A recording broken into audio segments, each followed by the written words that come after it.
Anniversary. I have to introduce Gary McCoy at the anniversary. Yeah, party too. 50th anniversary. Panthers.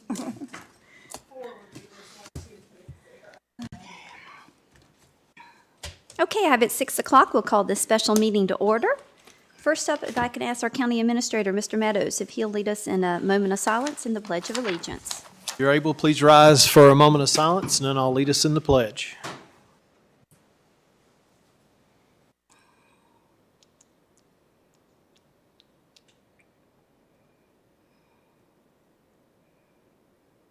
Let us pledge, please. I pledge allegiance to the flag of the United States of America and to the republic for which it stands, one nation, under God, indivisible, with liberty and justice for all. Thank you very much. Thank you. Do I have a motion to go into work session for the budget? So moved. Second. I have a motion and a second. Any discussion?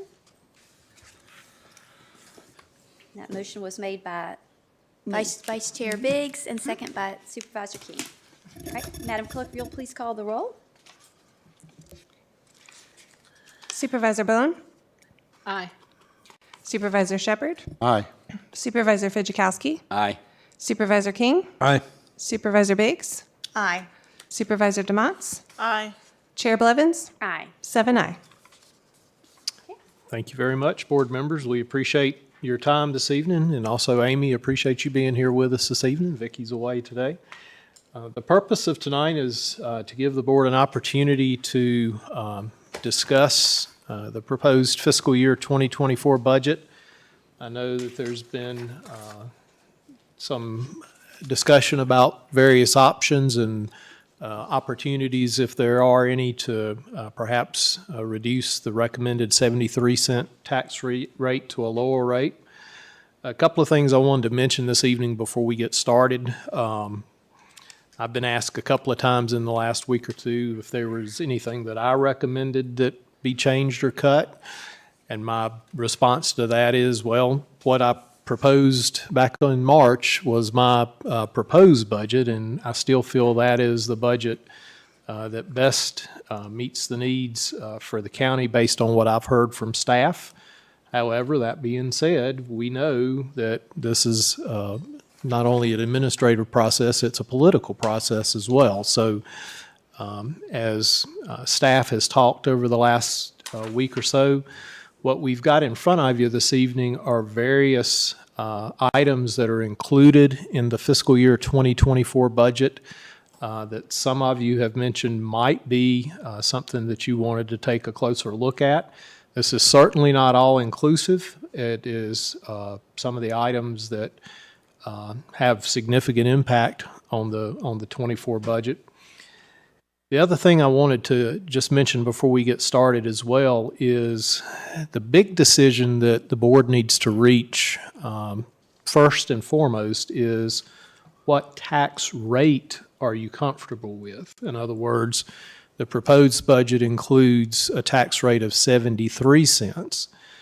If the board reaches a consensus for a rate less than that, that's certainly fine, and you actually don't have to make the decisions as to how you address that lower rate until the appropriation for the budget is made in June. Because when you vote on the when you vote on a tax rate and a budget, hopefully next Monday night, whatever you select as the tax rate is what determines the total amount of the budget. There's still time to make adjustments within the general fund beyond that. The schools have to adopt their budget by May 15th, I believe, so we would need to give them some indication of their total funding by that time. So that piece does need to be firmed up. Yes, thank you, Angie, sooner than that. But I just wanted to make that comment as well. I would certainly encourage you that if you come to a consensus on the rate, if you also feel pretty certain as to where you want to see those funds come from, that makes everybody's life a little bit easier. But the key decision in the immediate future, i.e. for the next week, is the rate. But with that, Madam Chair, I'll be quiet. As I mentioned, what you have before you is a list of items that several board members have mentioned, items that they wanted to look at. Rather than, Angie, do you want to walk through these just briefly and explain? Have a little bit to explain. I'm going to pass around 2 sheets. One of them includes the major highlights from the county's budget, and then the other one is from the school's funding request, and it has their major items highlighted as well, because as Craig said, we did not include everything on the list. I can quickly go through this. The penny set aside and Ms. Hill, I'm Yes. sorry to interrupt you, but before you go through that, would it be a good opportunity to explain the neutral rate and what those cents mean? And Mr. McMahon, if you explain to the citizens, I know the board is familiar with it, but for the citizens to understand what the neutral rate is and what that means. Yeah, sure. Just to give a little bit of context, that when your tax liability is based on 2 things. Basically, it's based on the tax rate, which ours is currently 89 cents, and it's also based on the value of your real estate property. And so when you go through a year like we are right now of a general reassessment, the property values are changing. And so if the property values go up, like ours have, then if you don't lower the rate, then you're going to be, in essence, doing a tax increase, even though the tax rate itself will be different.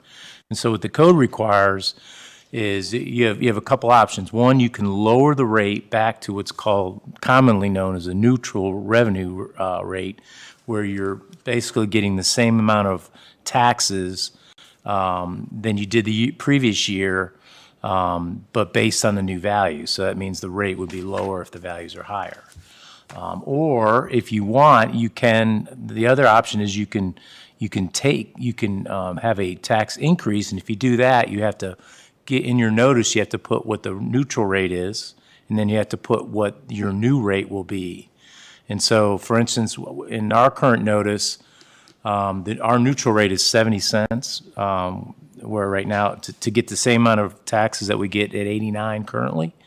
And so in our notice, we said that, and then we said that the advertisement was for the rate to be at 73 cents. So that would be an increase, a tax increase, even though the tax rate itself is now 16 cents lower. Does that make sense? And that is for every locality, town, and city, when reassessment is done, if it's over 100%, 101%.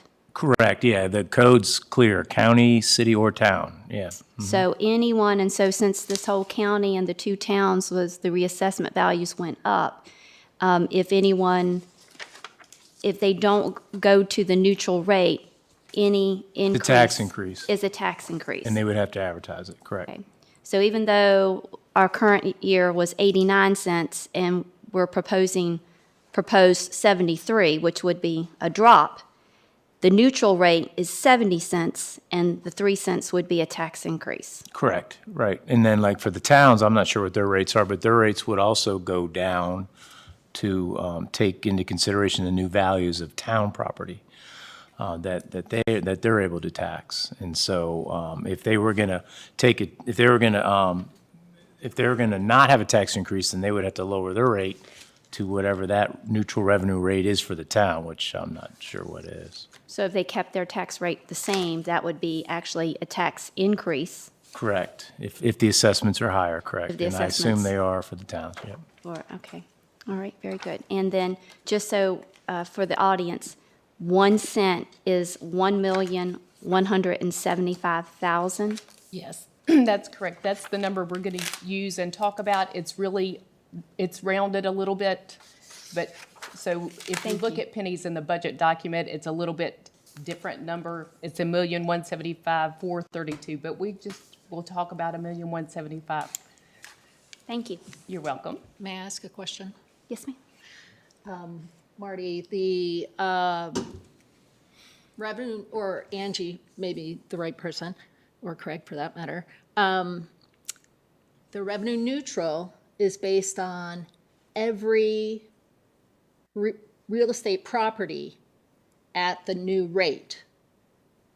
So if, let's say, there's 100,000 houses, which there aren't. Okay, let's say there are 50,000 houses or buildings in this county, and they all went up 30%. Well, then we would take 30% off, reverse math kind of, on average.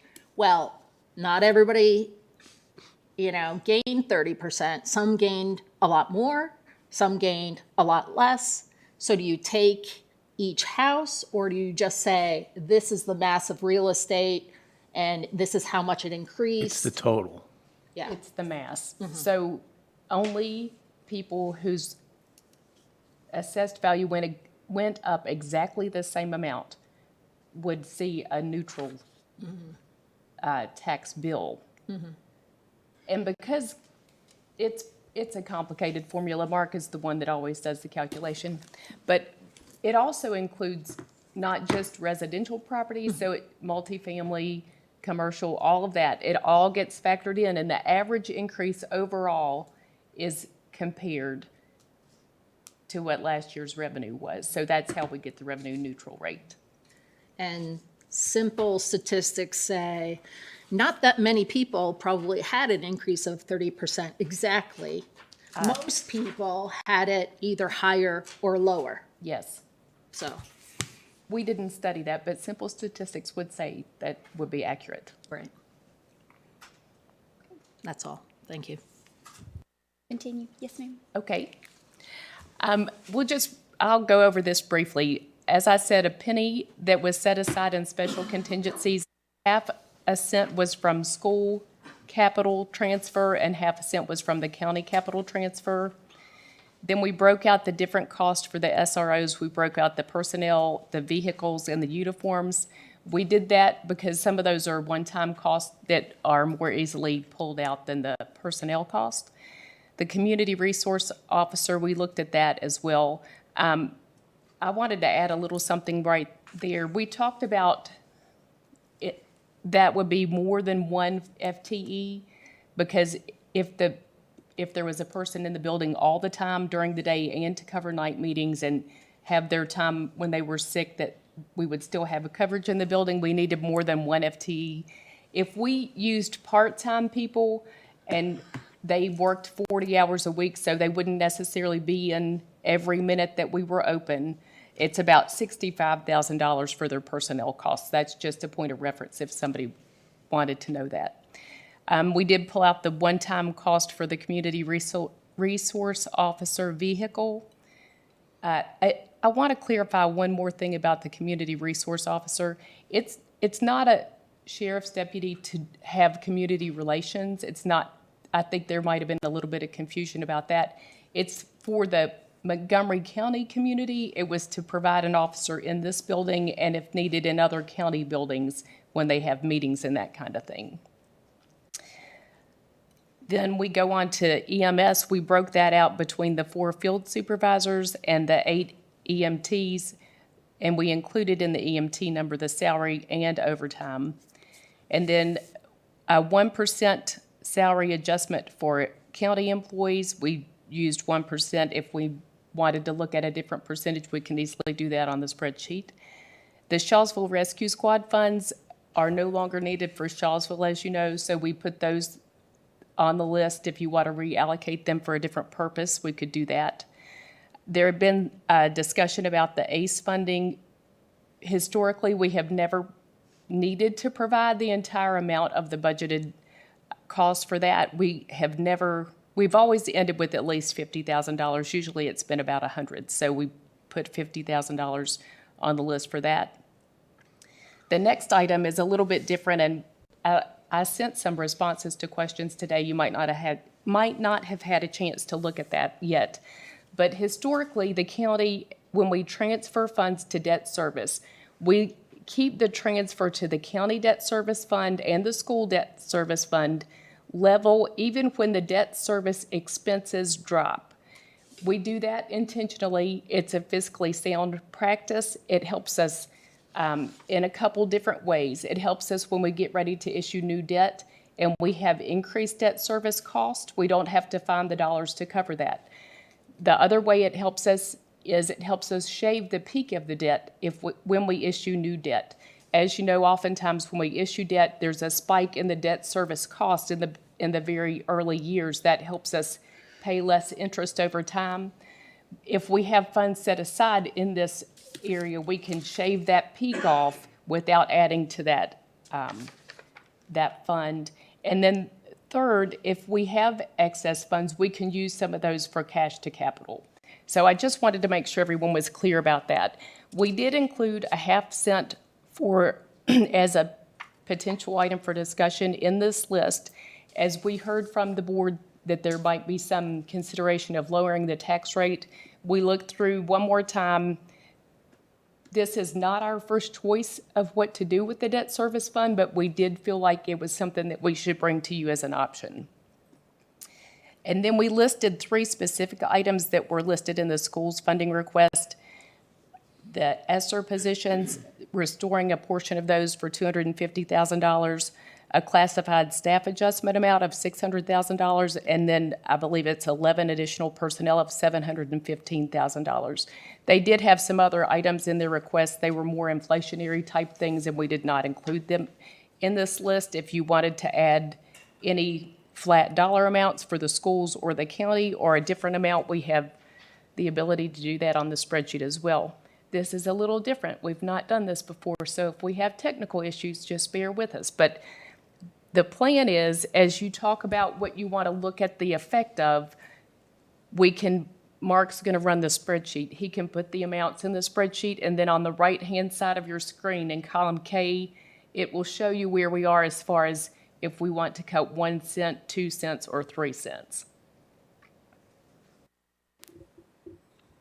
Does that make sense to everyone? And as far as how we're trying to look at it this evening is, and the reason we have 2 lines at the bottom, other school and other county, is, as I said in the beginning, these are just based on some things that we heard from board members. It's also, as Angie mentioned, we went back through and, this, I won't pass this around, but this is the sheet that Angie and I use to look at numbers. I mean, it's pretty exhaustive, and so we just tried to put some things on there that we felt like the board may want to consider. Again, none of these are coming to you as recommendations. They're just food for thought. Supervisor DeMotts. Just 2 things really quick. Can we sum in B21 and C21? Just so we can see the running totals? There's a line down there. Mark, So, Oh, no. it's okay. Copy that over. Show, take out the first item, and you'll see it on the right-hand side of the screen. Then do one more.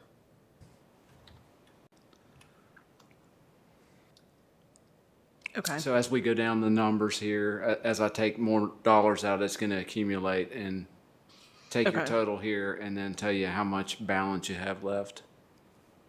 As you can see, just on the first one, it's more than a penny. So, we're down into the 2 cent area. And if I continue to take more money off, it's going to zero that down. Okay, well, let's undo those changes. That was just an example. Yeah, right. Just to see how the spreadsheet And then works. the other question, A12, could you explain that? Does that mean a 1%? I don't understand. What we did is on that, what we did on that one is we have a 7% increase included in the proposed budget for salary increases for the employees. Each 1% of that is about $324,000. So if you decided instead of 7%, we want to do 6%, then that would reduce $324,000. Let's just cut that line. Or you Hey, could, hey, hey, or you hey. could give us. No, I mean, cut it off. Times 7. Get it away. Times 7. No, remove it entirely. Let's Yeah, not if- consider yeah, that. Yes, if you eliminated be the entire 8 if you 7%, it would be that 324 times. Gotcha. Thank you. Okay. All right, so we will open up discussions, and I guess, how does the board want to proceed? Do you want to go line by line, or do we want to open up discussion on the tax rate, and then that will kind of decide for us? Does that make sense, or your preference?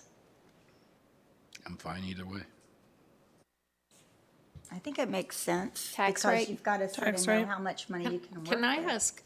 ask a couple of questions? So, one-time cost for community resource officer, vehicle, It's a vehicle, yes. and one-time cost for Parks and Rec vehicle. School resource officer vehicles are one-time costs, right? They are, it's not delineated, it doesn't say one-time cost, but it is a one-time And cost. then- And the equipment and uniforms are for SROs as well. So we could move that all off You could fund it with one-time funds. in Yes. one-time funds. Can we at least start there? Sure. So all the vehicles, 5 school resource officer vehicles, We have to multiply that by 5? The or- 85. No, it's 5, and the 275 is That's 5 vehicles. and then the 85,000 for the a rec vehicle, the one-time monies that can go. We can take that off. Is that agreement with everyone? Good with that? At least to start with. And then the ACE funding. Okay. I'm okay with reducing it. Since we always have over $100,000 left over. And if the situation arose that we needed to restore that, we could transfer out of special contingencies and then make that whole in the following fiscal year. Now, it's important to know that. It's a really good program. I think we could make sure that the community knew that it was not a lack of support. You were not showing a lack of support for the ACE program. It's just adjusting the funding to the level that it needs to be. So Any other discussion on that for the, How much do we have now for ACE? You said usually we have 50 to 100,000 left over. It's 500,000 that's in the budget. Yeah, I know that, but I mean, right now, with leftover from last year. not used? is that there what? leftover, where does that money go? It As the returns to fiscal- the general fund. Right. And it's my understanding, the reason why it's not is because of the fundraising the county and citizens from the county donate and the fundraising with the ACE race that offset that cost. That's my understanding. Does that sound correct? That is, yes, that's right. In the first years of the ACE program, we estimated, and there had been no participation, so the New River Community College wasn't certain how much it would cost. We estimated the amount. Also, when students apply for that, they apply for federal funding first, and so if they qualify for any grants, that is taken off before the county's dollars are included. With that, my opinion, I'm not okay with pulling that 50,000 out because you never know what's going to happen from year to year. But if the majority of the board approves that, is there any way we can keep what's left over instead of putting it back in general money, leave it in that account in case something does arise and we do need that money? You don't have to come back to us and Yes, we could do that. In fiscal year '22, we had almost $150,000 left, and in fiscal year '21, we had just over $100,000 left. We've only made one payment this year, so it looks like it'll be 50 or 100,000 this year based on what the second payment will be. We got the invoice today, Oh, and I just pulled that up. It came in earlier this afternoon. It's $149,385, the invoice for the spring. then we're going to have about 170,000 this year. can we leave that in the account if the majority of the board approves that? Yes, we could put it in one of the designated reserves that we carry forward. Because this is one thing that every citizen in Montgomery County can use. Thank you. Not every citizen, only recent graduates. Is that true? Well, I'm talking about if you're in school, you can Right, utilize it. right. Right, and I am completely support ACE, and so, I'd want to keep that funding to make sure we have it for our graduates, an investment in their future. But I guess right now, it's an option for us to set it aside. Yeah, I think having that much left each year, I'd be okay with that, especially leaving what's left in an account for them. Do we or do you set up policies With the ACE program, as it relates to, we're changing how we're going to treat the money in this, for this line item. we have an MOU with the community college, and it just says that we will provide funding up to, I think it says up to $500,000. I don't think we can ask the lawyer, but I think as long as we agree to fund that, it doesn't have to be a line item in the budget. We will have the reserve that Supervisor King spoke of and the budgeted amount, and that would make it whole. So we would comply with the agreement. So you don't have to have a policy. I would recommend that we always have $500,000 in that account, right? And as years go by, whatever's left, it's, We could combine the budgeted amount and what's in the reserve and make sure that's at least $500,000, yes. yeah, thank you. What about the 10633 that we previously allocated towards Shawsville Rescue Squad that now we were planning to distribute amongst all of the volunteer squads? I think we need direction on that, if the board wants to distribute it to all the volunteer squads or use it to offset other county or school items. Or for the purposes of this discussion, kick it back to revenue? Just return it back to the Yes. general fund for, in the budget, we had just left it unallocated, that 106,033. But the board could say, we want you to put that back towards the other expenditures throughout the general fund and take it away. Our revenues will exceed our expenditure estimates if we do that, but we can It's okay. figure something out. It'll be fine. And I say we move it to general funds for now, consensus or discussion? I'm confused. Are you wanting to move it as, leave the expenditure in there, or do you want to have an unbalanced budget when we're done? She wants to put that 106,033 towards reducing the expenditures. So we could theoretically zero that dollar amount out. You'd still Yeah. have a balanced budget and it would go towards another expense. Is that what you want to do? Yes. Okay. But I think, yes. I'm looking though What it- specifically at Supervisor King because he has experience with volunteer agencies that I don't have, so I'd be very interested in your opinion. Are you talking about putting it towards the pay people we have? No, I'm talking about taking it out of the fire and rescue budget to use. Same thing. Yeah. Yeah, I think everybody, as far as I know, everybody's pretty good on their budget for fire and Okay. rescue. That would make sense to me then. to Maybe do we it could that put way. that towards paid or Well, it could help help. offset that. Offset what? Paid positions. The other volunteer agencies had requested some increased funding. We're waiting for more documentation from them. We can bring that to you when we get it. It would not be a significant amount of funding, though. I think this is a safe thing to do. And I'll just point out that with the items that you've talked about so far, you've reduced a half penny already. Yeah. Was it, do you have 572, 233, something like that? 588, 283 are the adjustments, and then the balance is 587, which is almost exactly half, so. Okay. And when we decide on a tax rate, we can do it to the half penny, but we could do it to the 10th of a penny. If we You- want to you- drive If we wanted everybody to. crazy. I'm just saying, I mean, Yes, ma'am. it's common for a half a penny maybe, but not a 10th of a penny off of a half, compared. The more you go down from either a whole cent or a half cent, the more opportunities there are for challenges in the treasurer and commissioner's office. I'll just put it that way.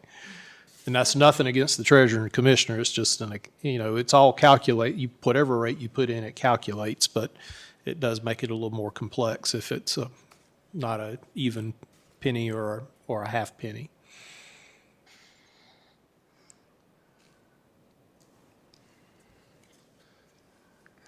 How about discussion on the community resource officer? and that vehicle? We've already taken the vehicle out. Yeah, I took the vehicle out. I would, I would be in favor of taking that out. The resource officer. 588, 288. I would agree. I think we can live without that right now. Does that sound good, community But officer? I think we can live without that position right now. Why was the position in there in the first place? It was, it was to ensure a more continuous coverage in this building and in other county buildings when needed. Now, whenever we have meetings or events or whatnot, where we have to reach out to the sheriff's office, they have to send folks in. It would just ensure that we had personnel available anytime we needed them for meetings. The other thought was, and the reason it was called a community resource officer is during the day when that person was in the building, they could help with citizen questions, whatever there may be. It was more a liaison, not just strictly a law enforcement position, but somebody that could actually be a resource. But didn't you mention, though, that if you did it a different way with part-time people, it wouldn't be that full amount, right? Well, and and Angie can help, Angie and Mark can help with the numbers. When I conceptualized that to start with, I was thinking just one position.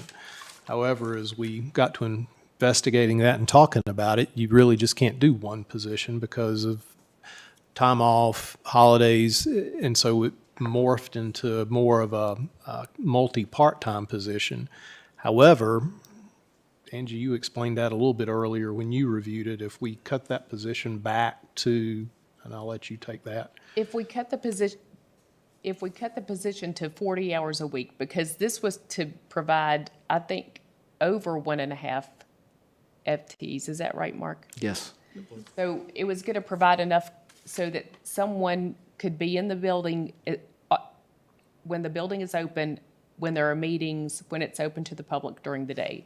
If we scaled that back to 40 hours a week, and the sheriff spoke to us about the ability to hire a full-time versus a part-time person for that, and he said that this is the type of position that part-time people who may be newly retired from the sheriff's office might be interested in. If we hired, say, 2 of those people and they each worked 20 hours a week or traded off weeks for a total of 40 hours a week, it would cost about $65,000 as compared to the $128,000. We could ask the sheriff if he agrees with that, because I didn't really talk to him about that. Can I ask a question? Certainly. So basically, has the sheriff ever not been able to supply deputies when we've requested them? He has not ever done that I know of. When we ask, they come. Yeah, so basically, this is relieving the sheriff's department of some responsibilities. It would, and I will say, and Sheriff, correct me if I'm wrong, but, you know, on meetings where we top a deputy for several hours, that deputy either gets paid overtime or receives time off for that. It's not, they're not up here out of the goodness of their heart. They're doing it because they're asked, and they have to be compensated or recognized for that.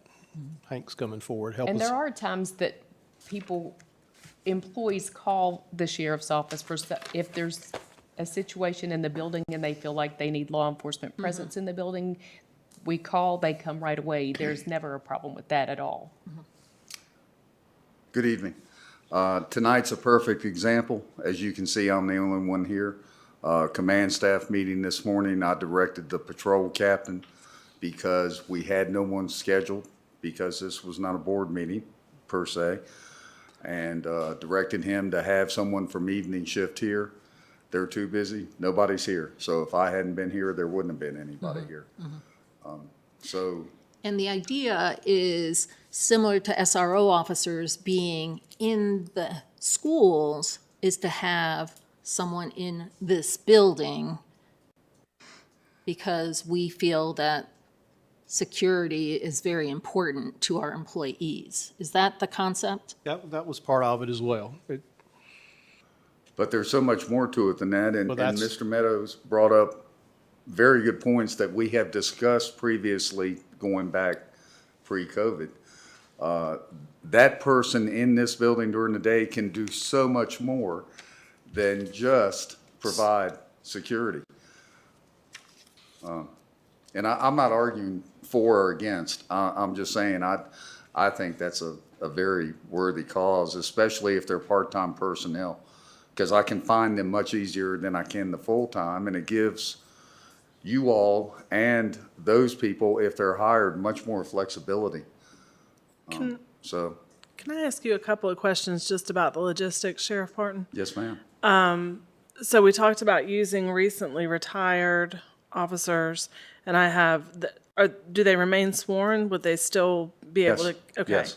And does that impact their ability to, like, their retirement funds or anything like No, that? that's why it's so much easier to hire part-time. Okay. Because once you retire and you enter into the Virginia retirement system, you cannot come back into another VRS position full-time. If you do, your benefits and pension stop. They cease. So if you had somebody that had served 30 years, that's still a young person, in my opinion. If they started their career, at say 2021. Sure. So then they would be eligible for this role, but it would not impact their retirement for the 30 years that they've already served. Part-time position would not impact their retirement, and of course, they would probably receive no benefits from the county other than the work. And the only way to get around that is for someone who retires from VRS is to become gainfully employed with someone else full-time who's not a VRS member. Gotcha. But to come here, they could not do that. And I'm hearing loud and clear that you don't think that it's a problem to find this type of part-time position, that this is pretty attractive. This would be attractive to some, yes, Okay, thank you. yes. I think railroad workers do not pay into Social Security, or some professions don't. Do our law enforcement in the county pay into Social Security? Yes. So when, let's say that they're 70 years old and really did work for you that long, and then they retire, well, I guess mid-60s, because the rule of if you're earning income, like for every dollar that you earn, you have to get 50 cents back or something. So it's only going to really affect a small group of people if they're drawing Social Security when they retire. Is that probably true? Does anybody know what I'm talking about? Yes, Thank you. that's right. Okay. And Sheriff Parton, we have some part-time retired deputies that work in the courthouse, don't we? Correct. We have 6 county-funded positions. One of those is our evidence technician, part-time, and the other 5 are in civil process and court security. Yes.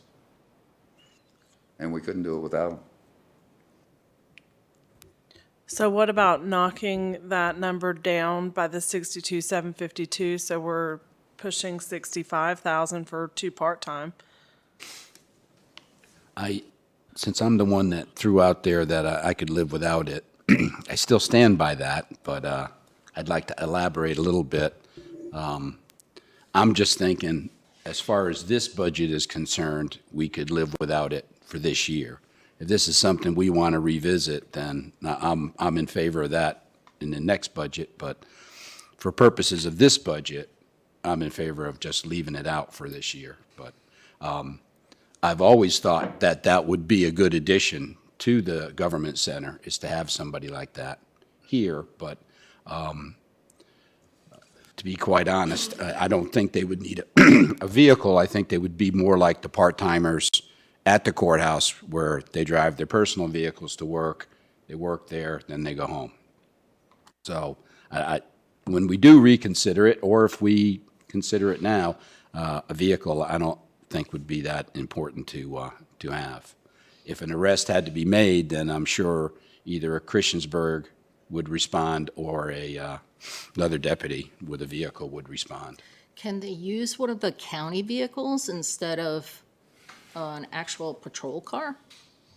Looks like I don't no. think you'd want to do that. Not for something like that, no. Yeah, because really the purpose of the car was to go to the other places in the county that maybe a meeting was needed. happening. If needed, yes. Right. Okay. Turn on your mic. Mic on. If you put a patrol car in a parking lot, what happens? Let's think about it. When I drive past Price's Fork and I see that sheriff's car in the parking lot, I know there's someone in there, okay? So that is a deterrent sometimes if you have the car in the parking lot. And I personally feel like, sure, we could wait till next year, but what's going to be different about next year than this year? I think this is needed. I feel very strongly, as you guys know, about public safety and education are my two things I feel so strongly about. And I think it's important that our employees feel like that we're making an effort to look out for their welfare and also the citizens that come in and out of the building. I also see it as a positive PR for the sheriff's department in that a lot of our citizens don't see sheriff's deputies. I mean, unless they're maybe in a situation they don't want to be in. I hate to say that, but, a friendly face, so like a school resource officer. So I personally support it. I would be willing to, I like the part-time idea, but I also like having the car in the parking lot. That's just my personal opinion. And I would agree that the car sitting in the parking lot is a deterrent to some degree, but I guess where I would think that money would be better utilized would be to fund towards the school resource officers, which that's my segue. We've got this down for 5 SROs, but how many are you going to be able to fill in reality? Are we moving on to SROs? Because I've got something I for think you. I just did, yeah. Oh, good. So, Okay. I do not see a way that I will have SROs employed to take over the schools in August. I am an SRO short right now due to a retirement somewhere else in the office, and one of our SROs was promoted to that position. So if you're ready for the plan, I'm ready to give it to you. So after numerous conversations with Chief Sisson over the past couple months, and I have his full authority as of 25 minutes ago, to speak for him, we have a plan that we think can save everybody money, and we can get every school covered. He is very ready, if his council would approve it. He is very, very ready to leave his SROs where they are in the high school, the middle school. They'll continue with their 3rd SRO, and we will take the 3 elementary schools. And we will split that duty. And everybody, including our board, can save a lot of money instead of looking at the 6 or 7 right now and the clerical and the cars and all the equipment. We bumped that number down. And I would ask that you do leave the clerical position, because I have no doubt if we go down this road, if you decide to, that we're going to need that, because we'll need some more SROs for some more elementary schools. What's the likelihood of Christiansburg Town Council approving that? I have no idea, and I would never venture And to he speak didn't for them. convey anything. I know that Chief Sisson has spoken with some of his folks, and they did like that idea. I just don't think any communication has happened between us and them. So is he saying they would remain as Christiansburg town officers? Yeah, everything would stay the same that they have currently. And there are so many benefits to doing that. The rapport that those officers already have in those schools and with those kids, not to mention the jurisdictional logistics that come into play here. And we are very experienced already with the elementary schools. I don't understand what we really can do Well, because we don't have any agreement from Christiansburg Town Council. the last we've heard was that they moved and were moving the SROs out June 1st. And so that was the last official that we have heard from those schools. Obviously, if they could keep their coverage, then we would be able to start working on covering the other schools, and that way we would have a countywide solution. However, we don't have authority to say what the town is going to do or not do. I realize that that's the current situation we find ourselves in. But I do want it on record that the chief and I have discussed this numerous times, and we feel like this is just an awesome solution. As closely as we work with everything else, that puts us all together in the town and probably in the future somewhere else. If our goal is a school resource officer in every school, what you're saying gets us much closer to that goal. I hear you loud and clear, Chair Blevins, and agree. I like the idea a lot. We put them in the elementary schools. They maintain the officers that they already have.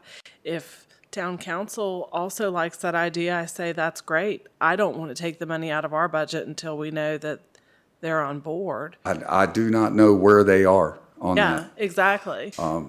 And Chief Sisson is working his folks like I'm working mine.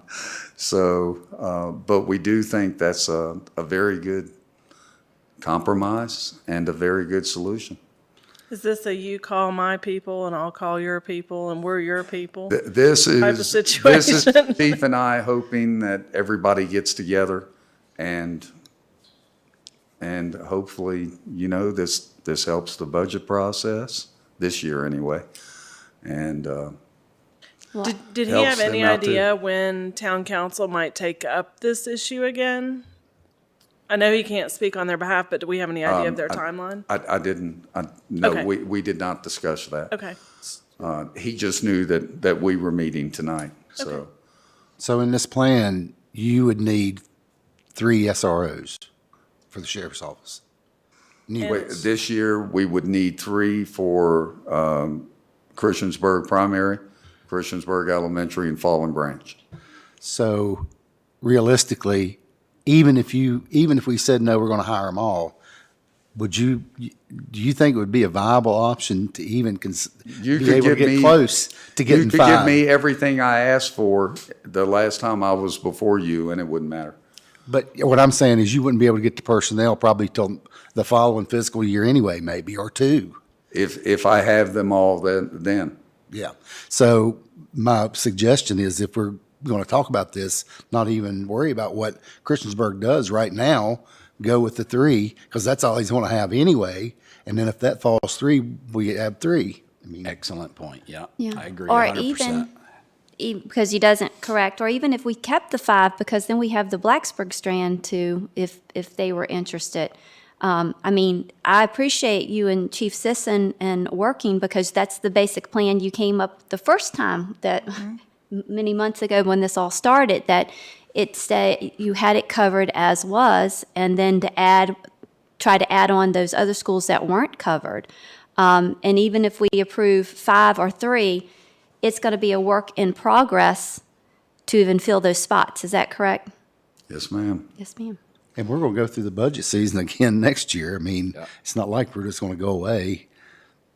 And if we do 3 this time, and then next year we do 2 more, or 3 more, or whatever. If remarkably he can hire 5, what do we do? If we bring it down to 3, is there something we can do mid-year?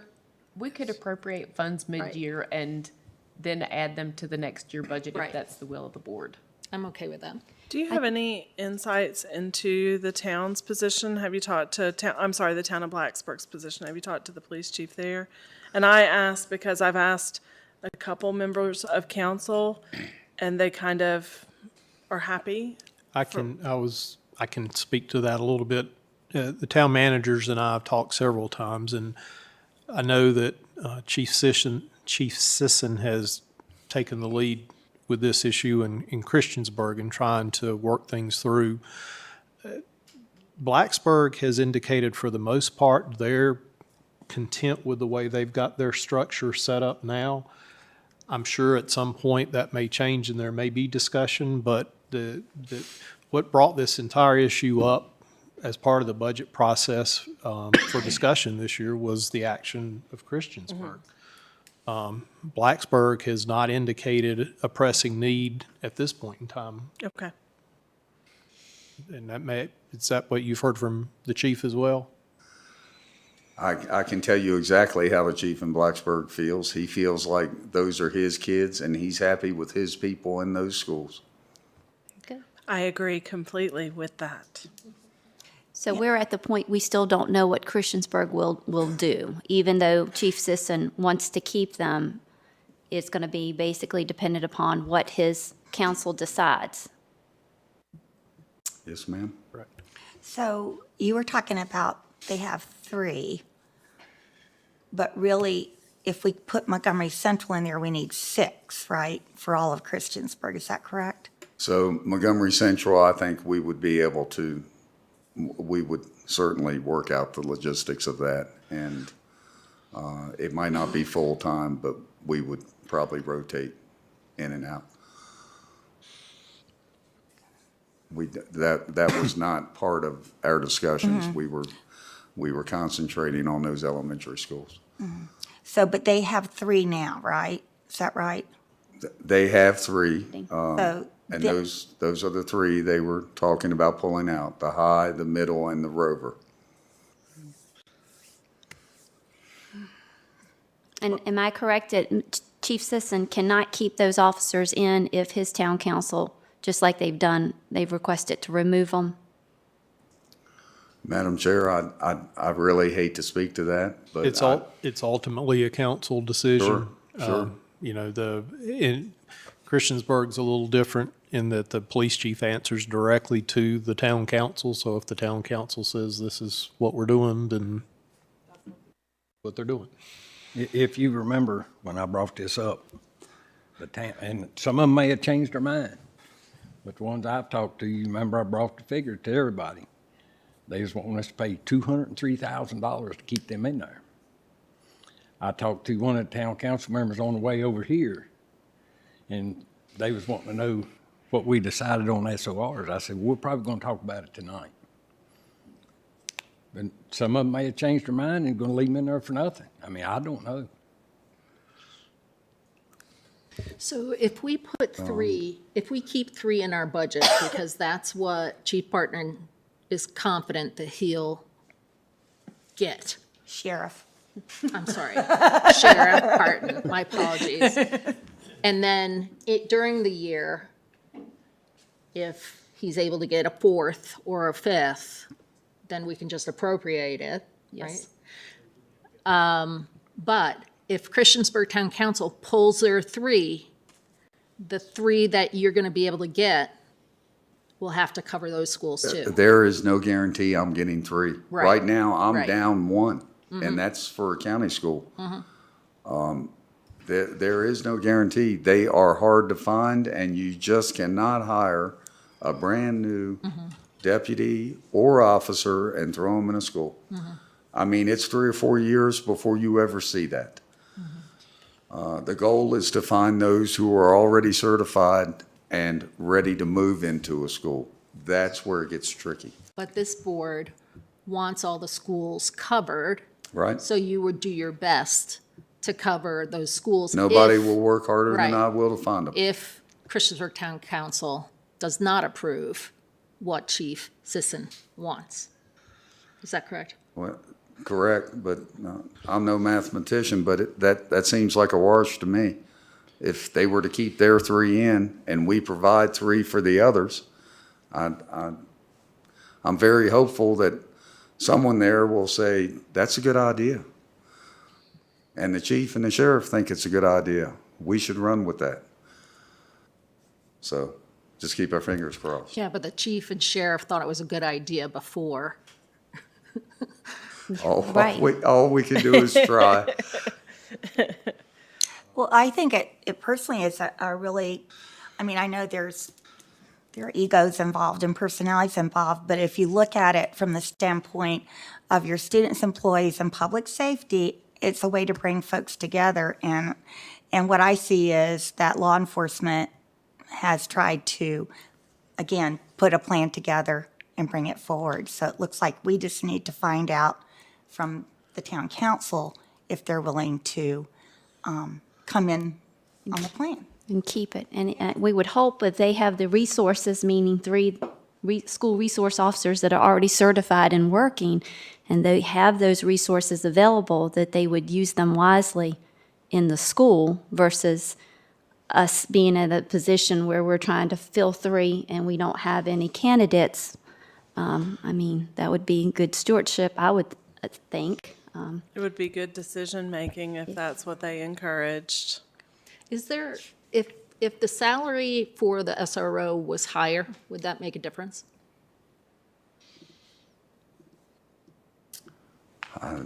It would certainly help, but like, once again, SROs are a different ballgame. They just are. They've got to want to be there. They've got to have the heart to do that. And if you don't, and if I were to put, every school has its own personality, and you've got to find that fit, or it doesn't work. It just doesn't work. And it's not fair to anybody in the school. The teachers, the staff, the kids, it's just not fair. And it doesn't work. But believe me, word's out in Southwest Virginia, SROs are mighty popular here. So That would be great, because if the town council kept their 3, then we could focus on the other 3, and as needs arose, be able to accommodate so that we would have a solution countywide, and all of our schools would have a school resource officer. And we've heard that from the citizens, from the school survey for safety. It is a priority. And back to the finding the right one for the school, the 3 that Christiansburg have right now, they're the right fits. They're great at what they do. And I really don't want to disrupt that if we don't have to. And that's why I feel so passionately. You and I have spoken outside of the meeting, or outside of the mini meetings, but that's why I feel so passionately about Blacksburg officers being in Blacksburg schools, because they're the right fits for those schools as well. I don't envy you trying to recruit for these very challenging to fill positions, that's for sure. Well, I got to tell you, we shine like a new penny in the elementary schools. We really do. Great. I've been so blessed to find the right ones for the right schools. And we've got one heck of a crew. I know you've been a supporter of this from day one. Thank you for continuing to work and work and work on it. And we know the law enforcement in this area all work together, and their primary goal is to keep our citizens safe. And you've said that from day one. I guess it will be now just to see, we'll move forward with our plan and see, hopefully the town of Christiansburg will keep their school resource officers, and that way we can focus on funding and finding for the other 3 and moving forward with other needs. And not forgetting Blacksburg. Board members, I will share with you that if you reduce that line from 5 SROs to 3 SROs, that's a reduction of $152,542. That's basically the 381, 355 divided by 5 and then multiplying 2. So if you wanted to adjust that from 5 to 3, if that was a consensus, it would reduce the budget. Where is the administrative position? The administrative position is not included in this because it came later.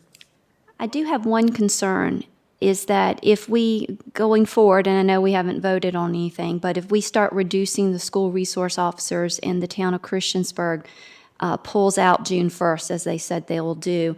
I don't want our citizens to think that we're pulling away from funding and not having that money.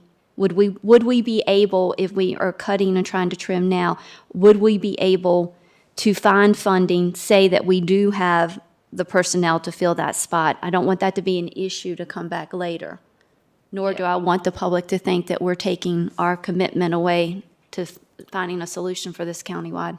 If the sheriff could find people to fill the positions, we could find the money to pay for them. Yes, ma'am. Okay. With contingent, we always carry contingency funds, and again, as I've said since the beginning, the budget is a matter of priorities, and if suddenly we needed to hire a couple of additional staff, additional SROs during the year, we can make that a priority and find the funding. I mean, obviously, that is a priority for our citizens, and we've just had the school shootings recently. I mean, I'm sure every parent, they just want to make sure their kids are protected.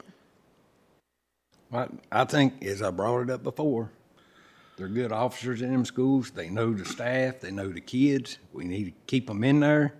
I think this board needs to make a decision to work with the town of Christiansburg to keep them in there. I think, just like I brought it before, let's go ahead and pay the town for them 3 officers and keep them in there. It's not that hard of a decision.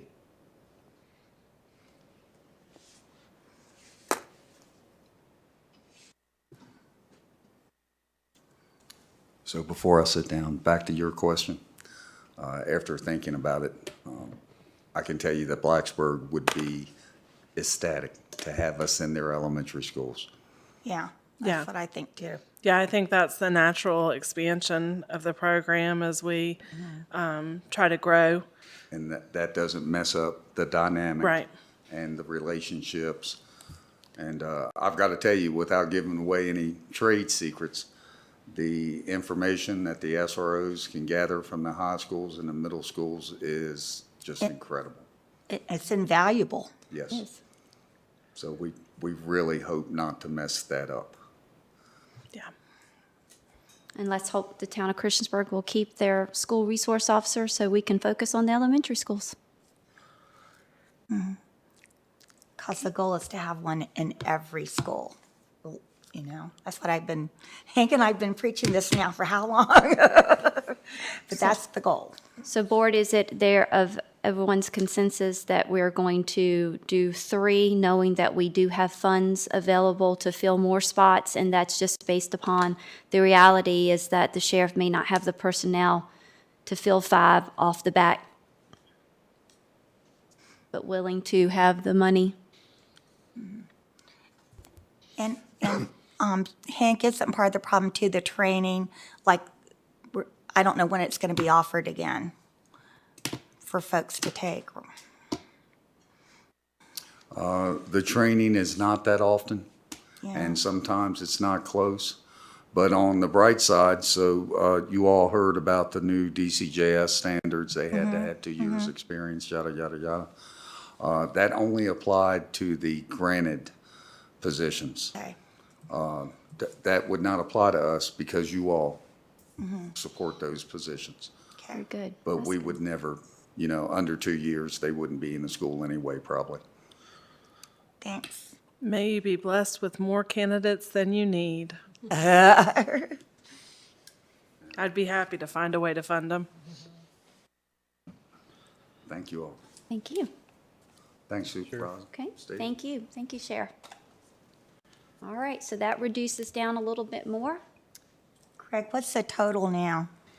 Go ahead, Mark. I was going to say, we kind of skipped over. So at present, we do not have the community resource officer or the combination of those positions, whether they're part-time, at all in there.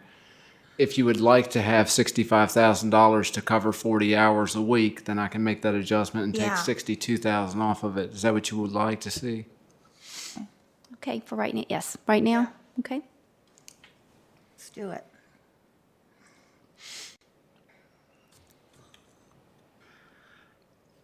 So the total is 803,577. That's the total that we've reduced. 05377, okay. Board, and and if you don't want to go in this order, that's fine.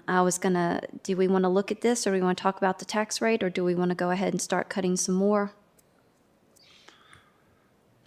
I prefer that we do all the cutting we think we can do, and then figure out where the tax rate is at that point. Okay. That's what I would prefer. Members? Yeah, I'd just soon continue down this list till we're done. Very good.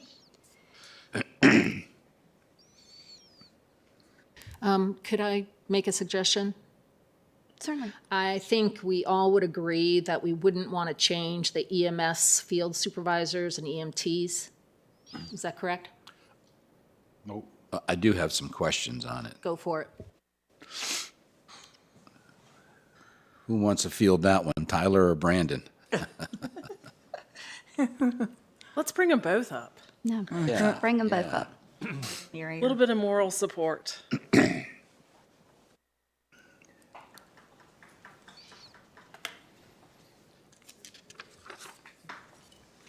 Good evening, gentlemen. Good evening. So currently, we have, I think in the last update that Michael gave us, we have 25 part-time EMTs. Approximately, it sounds So about right. I'd have to- if we hire 8 full-time EMTs, are they going to come out of those part-timers, or are they going to be different, or are we do going to think lose several- them? We do think several of our part-time staff would apply if the positions were approved. But would we end up losing any of the part-timers? No, our plan, so the way, it's a little different the way they're budgeted. They're not budgeted as a part-time employee that's guaranteed to work X number of hours a week. It's sort of, they're budgeted more as, Angie We might be able to budget, explain it. we budget a dollar amount, and then they're flexible in how they can hire the people and how many hours they can work them. There are parameters that we have to use to make sure that they're considered part-time employees, but within that 30-hour-a-week parameter, there's flexibility in how many hours the individuals can work. And when we came up with the numbers, they took into account how many part-time dollars would be freed up by making the positions full-time.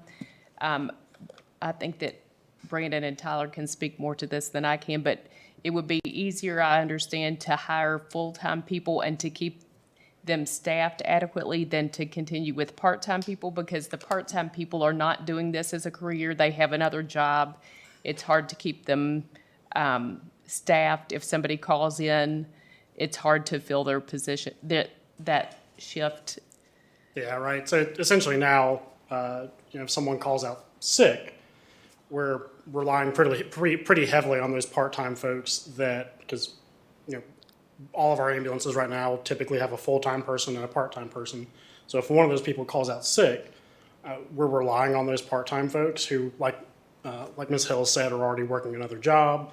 They give us their availability every month, but it's not all. Again, because most of them are working other jobs, it's pretty. Some of them are a little limited, and it's really difficult to find somebody that's willing to just say, hey, whenever you need me, just let me know. So the hope with this would be to guarantee that those trucks were actually staffed 24/7, 365.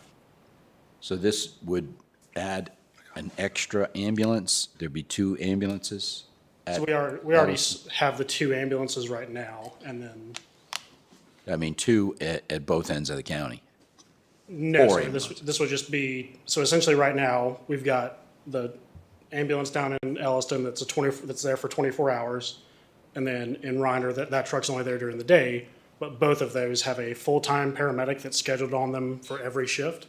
And then the other person on that truck, 99% of the time right now, is a part-time employee. These additional personnel would not add another service ambulance, and it wouldn't put another ambulance in service. It's just to better cover the 2 that we're operating now. Okay, I guess that's where I'm kind of confused, because the presentation we got, it basically said that in the last year, calls have increased in Shawsville, Elliston by 9.5, and the county is projected to increase even more. So why wouldn't we want 2 ambulances on We duty? have some extra ones. Just stating the obvious. I think that these funds only support coverage 24/7, 365 for 2 crews. One would be in the eastern part of the county and one in the Reiner or Christiansburg if they needed to come that way a little bit. Wherever they would be needed, that's where they would. But aren't we doing that now? If we're having a hard time covering them, we're paying a whole lot of overtime, and it's hard to ensure that the trucks are always on the road. That's my understanding. Is that accurate? Correct. And it goes to what Brandon was saying earlier about we have a number of part-time folks that at various times it's extremely difficult, even with the part-time folks that we have, to get those 24/7 coverages. Is that? Yeah, exactly. And, we've got roughly 25 part-time folks now that all give at least 4 days of availability every month. And so that's theoretically 100 days worth of availability. And we still have trouble sometimes finding someone for every shift, Your part-time shifts are 12 hours in length, right?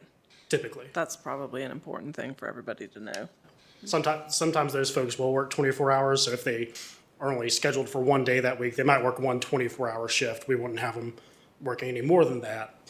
But they'll either do a 12 or 24. Most of them are just 12s. And one of the challenges has been, as you've heard, 25 part-time people. Okay, well, 25 part-time people sounds like a lot of people.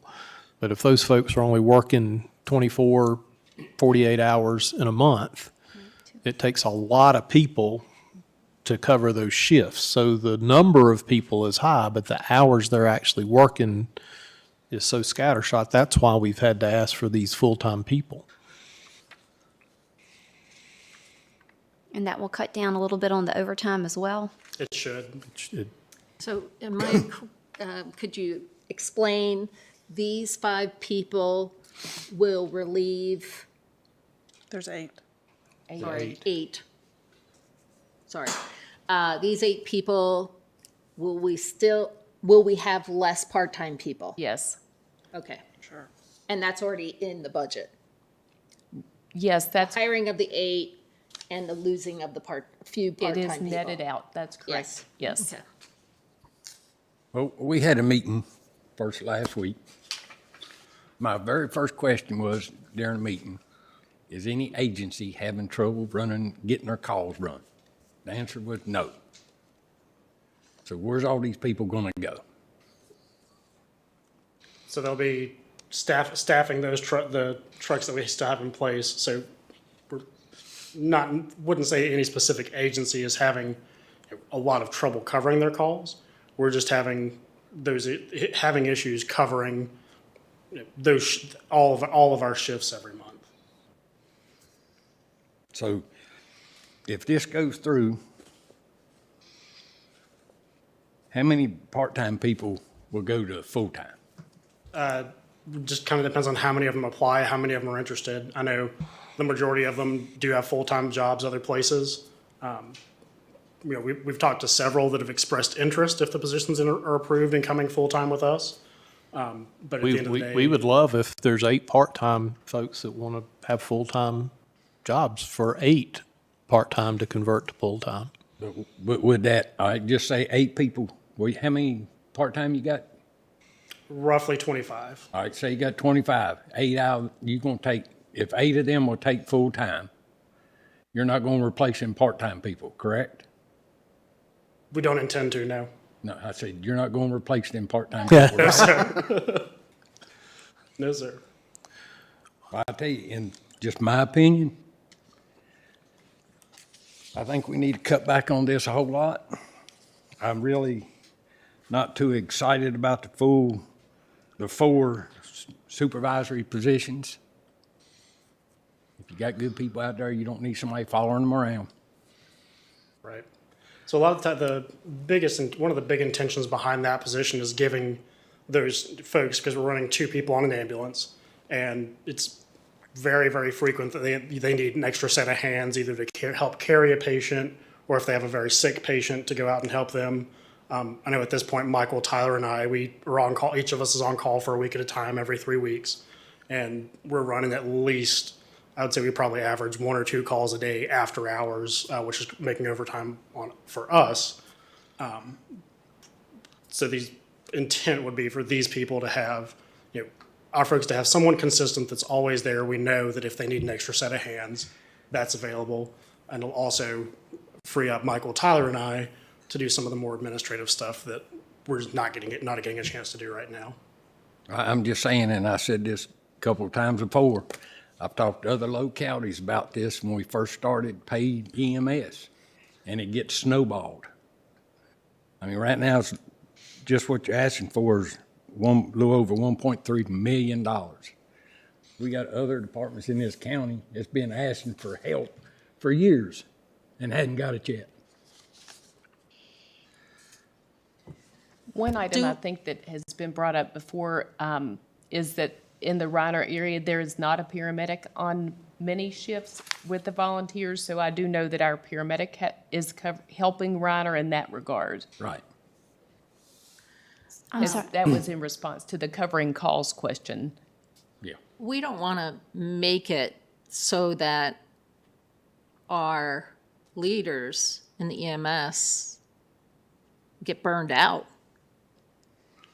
They didn't ask for all the extra, what do you call it, overtime either. They knew that they had to do it, but I'm sure they hope that it doesn't have to continue forever.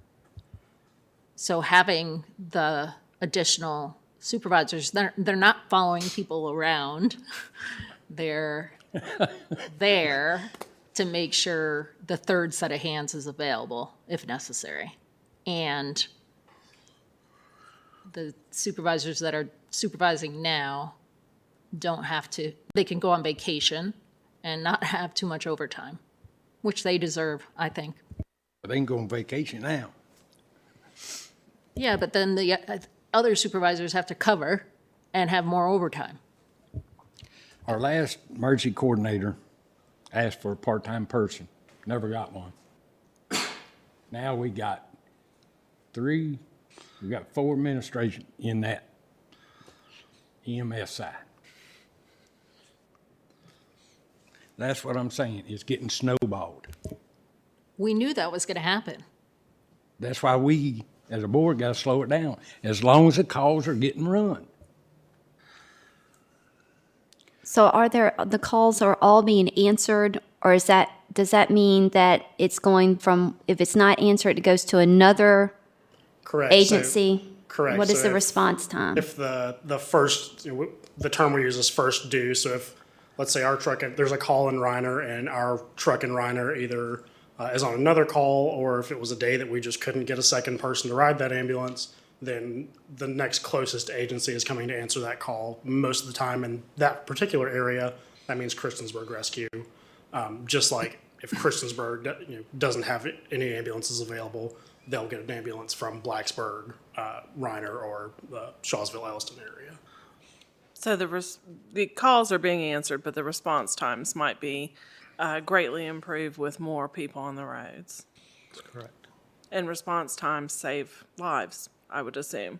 The quicker y'all can get there and start administering care, the better the outcome for the patient that's in a medical crisis. Absolutely. And So, I got a question. Go ahead. The 4 field supervisors, what kind of certifications do they have? Any? Great question.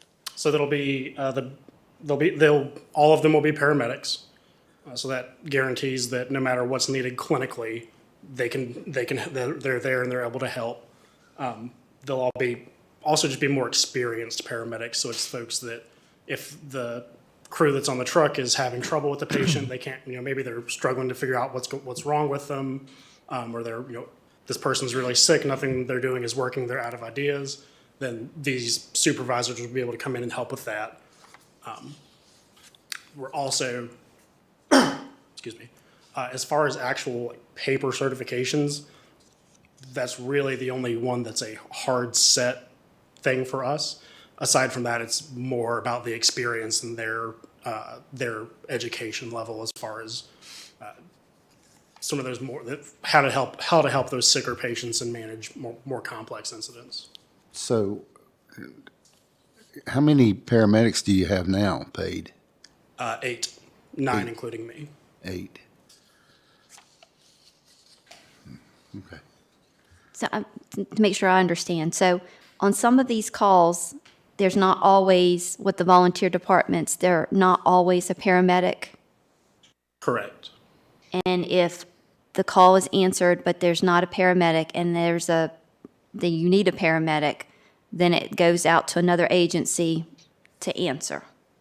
Typically, yes. And that's what we've got the medic that's stationed in Reiner at night right now that helps them out if they need a paramedic, and is it's able to be a little more flexible as far as it's not they're not committed to that ambulance they're in a response vehicle, so they go there and that patient isn't quite as sick as the 911 call initially indicated, then they can stay available and in case someone else another call comes in for a patient that is. That's what I was going to say. If there's a call in Christiansburg and Right. there's not a paramedic available, they can respond. Just, to me, if we're going to hire 12 more people, that we ought to have one more ambulance out there. I think we have a spare ambulance. Couple. Two. Picked up a couple, I would yes. think that we would want to, especially in light of the fact that our calls are increasing, I don't know, to me, that would make sense. And the other thing with the overtime, I mean, isn't most of the overtime they get because they're already out on a call and they don't get back by their end of their shift? That does happen fairly frequently, but as far as the full-time paramedics that we have now, a vast majority of their overtime is them picking up extra shifts that we couldn't fill with a part-time employee. Okay. And these 8 EMTs, the 8 full-time EMTs are to match with the 8 full-time paramedics so that each medic would have a full-time EMT with them. So that means 24/7, we'd have a paramedic ready to answer a call. That's, Right. yes, ma'am. Okay. You got them now, right? We have the paramedics 24/7 now. now. We do have the paramedics, but if there's not an EMT there with them, they can't take the ambulance. All right, one more question. If you get these 8 full-time EMS people, and some of your part-time people say they don't want the position, are you gonna get rid of some of them part-time people so these full-time people come in, or are we just gonna keep them all? I don't think I quite understand your question. I think what I we would, said, if you get these 8 full-time EMS people, you got what, 25 part-time? Yes, sir. All right, if none of them wants full-time, are you gonna tell 8 of them part-time or whatever, they still have a job, or are we gonna move our numbers down on the part-time they would just side? have to work less part-time hours. Right. So the funding for the part-time, I asked them that. Why would, They were going to keep them because, they only get paid by the hour. And that's what I was going to point out again. There seems to be a lot of discussion about number of people. What we need to focus on, and I'm looking back at the presentation that was given on this back on March 6th. What we need to focus on is the hours. The issue is not the people, it's the hours and the fact that we're running a tremendous amount of overtime cost with the structure we have now. This would allow better coverage, hopefully less overtime. I don't disagree that it would be great if we can put another crew into service at some point. It's very interesting, when you talk to the emergency services folks, the number of hours that are required to be programmed in each month. And again, yes, we do have administrative staff now that we didn't have in the past, but we've assumed a tremendous amount of responsibility in the last 2 years that prior to 2 years ago, we didn't have at all. We were responding to incidents on the interstate, and that's all we did in emergency services. This is not that emergency services system anymore. On your part-time, is it better to say that they're flex? Is that what it means? Basically, that you have one person that might work one shift a month? so It's, most of them work significantly more than one shift a month. They're all I would say the majority of them are working 4 to 6.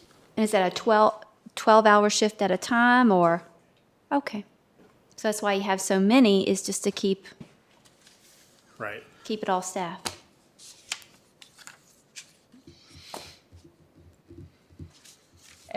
If this was approved, as the full-time positions were filled, there would not be funding available to pay part-time people. So I believe. Part-time hours. Part-time hours, that's yes, right. Please. Part-time hours. There would not be funding available to pay part-time hours, except for part-time hours that we needed to cover if people were off or that kind of thing. Right. So this would be cost-effective to go this route instead of paying all the overtime? It's going to cost more, but we're not having coverage 24/7 right now, right?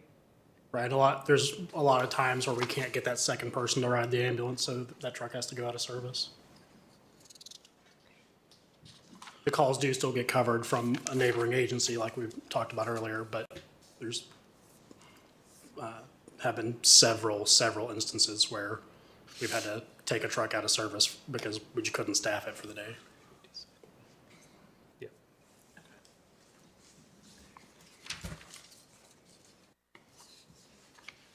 I still propose that we don't touch that.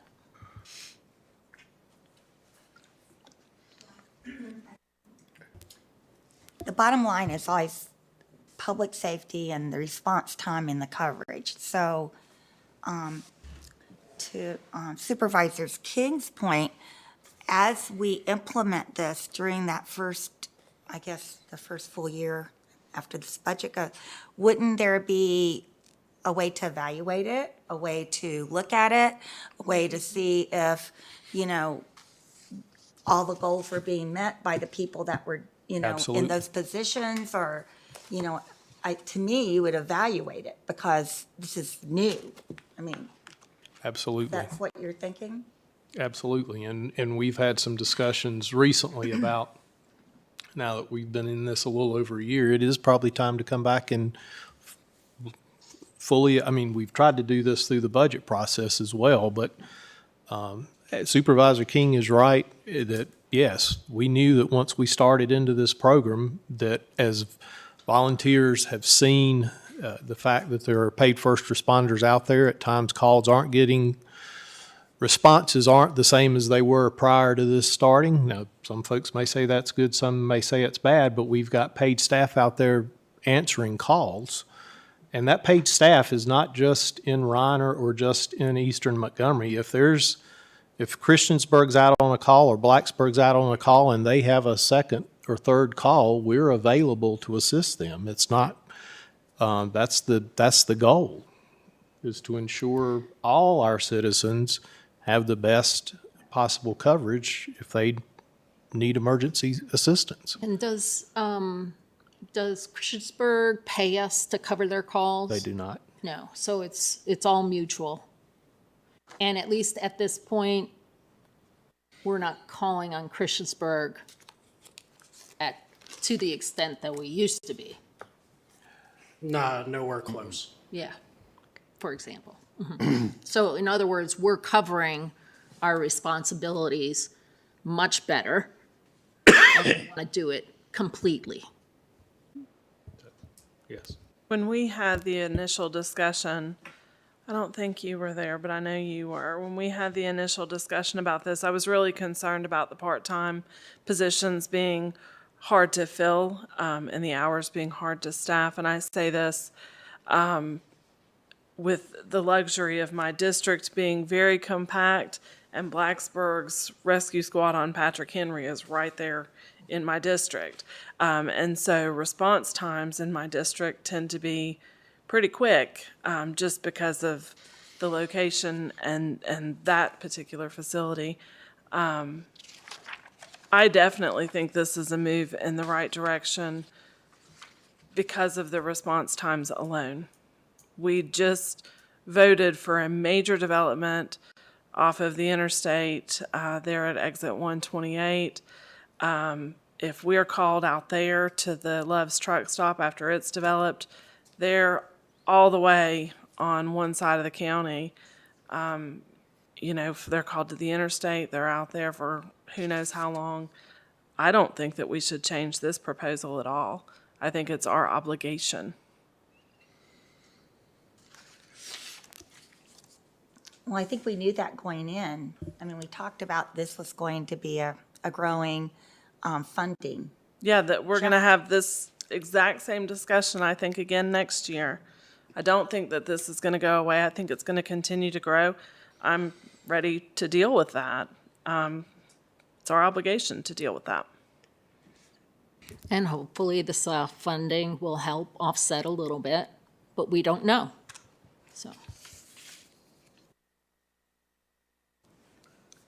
I fully expect to see y'all back next year asking for more. I don't see how we can avoid that. especially if we have 2 extra ambulances, unless we're going to sell them. I mean, what's the point of We're having gonna probably unmanned? need them. Yeah, a whole rescue squad is closing. Yeah. Right, we're gonna need them. Yeah, one thing about it, you can't utilize them ambulances unless you got an indoor building to put it, because you got a medical box on it. You can't store it outside. So we're gonna have to fund that. I think we are doing that. We are, Yeah. we are doing that, aren't we, Supervisor Fidzikowski? Yeah. Not Can yet, we move not yet. on Yes, from so are we this? good? Everyone good with keeping this? Yep. Thank you, gentlemen. Thank you. Oh, Tom wants a break. Okay, it's 7:30. We got, can we take a 5 minute? Do you need more than five? You'll be here by yourself. We'll take a 5 minute recess. I thought it was 9:30. It's only 7:30. It just Still feels light later. outside. Yeah.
Am I waiting on Steve?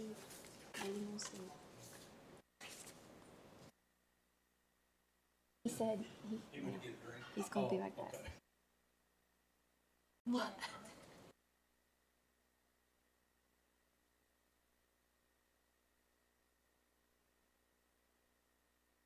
We got, well, where's Marty and Angie? Bring them back in. Okay, we can. Okay, we have most of everyone back. There we go. Okay. Steve? That's okay. Let's keep going. All right. So next is salary increases county employees.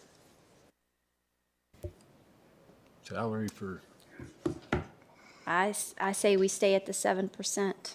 I say we stay at 7%. Let's move on. I think Angie wants to bring something up, don't you, Angie?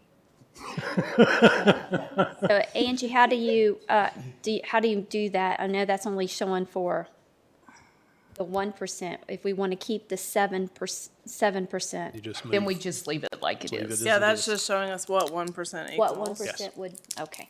In case you wanted to add a percent, Ah, Oh, that's right. Thank you. you could increase that, you know. all right, Angie, you're going to get us in trouble. That's why I said, Angie, I thought you said another penny or something. That's right. 1 more cent. That's right. All right, so next on the list is transfer to county debt service, half a penny. And that can go towards operation, correct?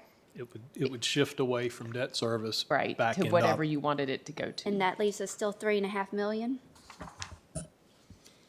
The transfer this year provides 2 million more than the debt service, so it would leave $1.5 million going into the debt service fund for the county. I could recommend we keep that. Any other discussion? So that means when you meet saying that we will take that 0.5 cent for operation. Is that what you're, I'm saying don't change the debt service in our budget. Don't accept that change. That's what you said. Right. I do not want to change it.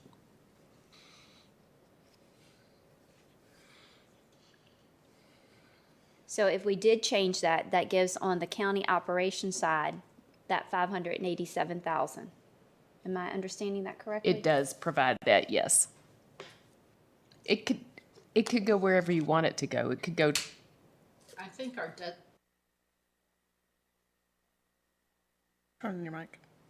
I think our debt is one of the biggest problems that we have in this county. And our staff and administration has managed it exceptionally well, considering everything. I would not want to change that until we started having some breathing room. Hands down, no way. That's fiscally responsible. I agree.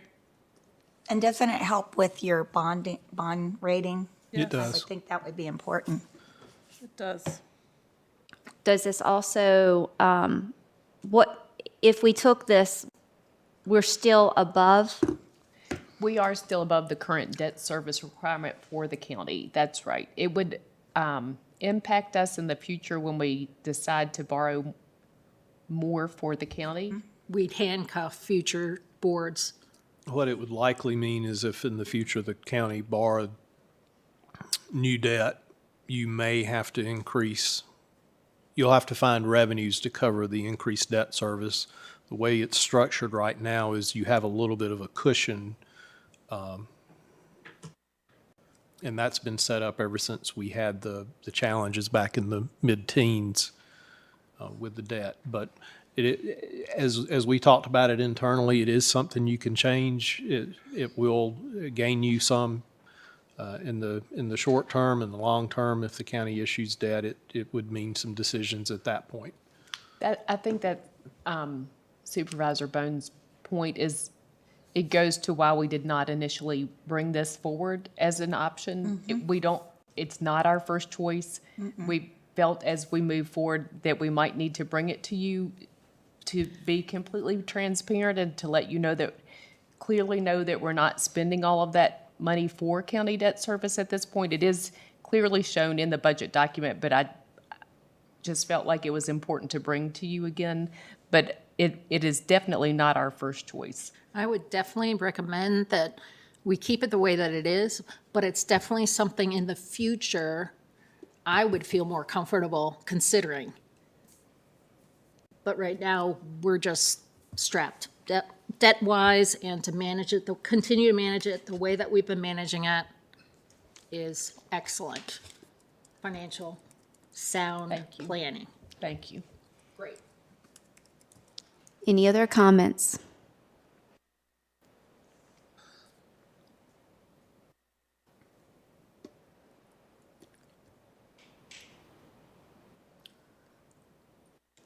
Can we move on? Well, I need some clarifications because I had to leave the room, but and I apologize for my sinuses screaming at me, but the transfer to county debt, I'm sorry, transfer from where? Where's it? It's the transfer from the general fund to the county debt service fund. Okay, all right, thank you.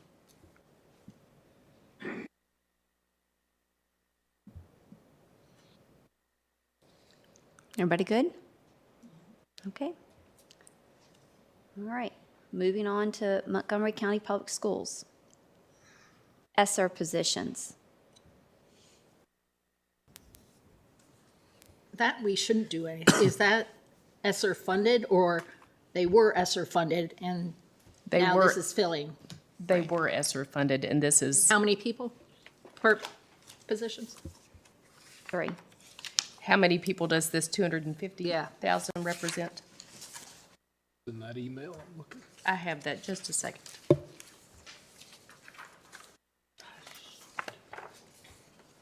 Come on up, schools. You may have, You too, Ms. Morano. It's Miana. 3.57 teacher FTEs. And this is no longer funded with the ESSER. It was previously funded and no longer is funded, and you're asking for that to be funded now. There's a number of positions that were funded through ESSERS, payroll positions that eventually are going away. So rather than wait until the ESSERS funding is completely gone, which would be at the end of next year, I believe, if we were going to keep any of those positions, we wanted to transition some of them over to our budget, and that's what that money was inclusive of. Can you tell us the exact type of position? I can tell you the type, which ones that one was. Our board didn't dedicate specifically, but we have administrative positions, assistant principals, we have interventionist specialists, we have additional counselors, mostly support personnel, not specifically teaching personnel per se. Some of that was virtual stuff that we've already eliminated, but most of those positions were supportive personnel, counselors, tiered intervention specialists, and assistant principals. And what if we didn't fund this? What would happen? You still would have the people this year, right? Correct. It's just next year we would expect a bigger ask because we're not transitioning any this year. Is that correct? That would be correct. Were these employees notified that this was with this money, that it was only a grant money for that time frame? We haven't picked which employees this would pertain to, but the ESSERS funded positions, I do believe, I mean, I wasn't here when that happened, that when they were appointed, they were told that these are ESSERS funded positions, and those positions would be determined upon whether continuation of the funding, how long that would last. Where I came from, we didn't fund any ESSERS money. We didn't fund any personnel positions with ESSERS funds because we knew it was going away. We used the bulk of that money for capital improvements that are, one-time expenses. Gosh, I keep doing that. Based on your perception, if these positions were to go away, would it be a negative impact on your system as far as getting things done and accomplishing things with students? I do believe so. I believe we put forth a budget that the school board approved that we think is appropriate and to meet all the needs of our kids. And some of these ESSERS positions were created because of what the pandemic has done to some of our students and some of the needs that they may have for counseling and more supportive services. I haven't observed that that's gone away. Hopefully over time that does diminish, but I do think it would impact us and not have the ability to meet all those needs in the manner that we're trying to meet them now. Okay, thank you. If you remember when this was brought up to us, I asked a question. Will these people know that once this money's over with, their jobs may be gone? The answer was yes. But the need still persists. So we need to continue to have, I mean, maybe we're not going to need them in 5 years, but our professionals are saying we do need them now.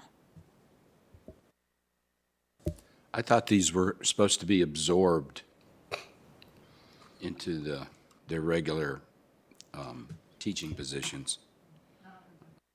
I thought I remember hearing that through attrition, they would be. I do think that's what the former superintendent shared with the board, that they would be funded and then absorb. Absorb might not be the right word, but with attrition, they would be picked up in the budget. That wasn't what I thought, you know, and when I heard the term absorbed, I was thinking over time, if some of these positions would become permanent, we would have to then fund them on our side. If we can do that through attrition or not, I can't speak to that right now. I don't know what the plan was in the past.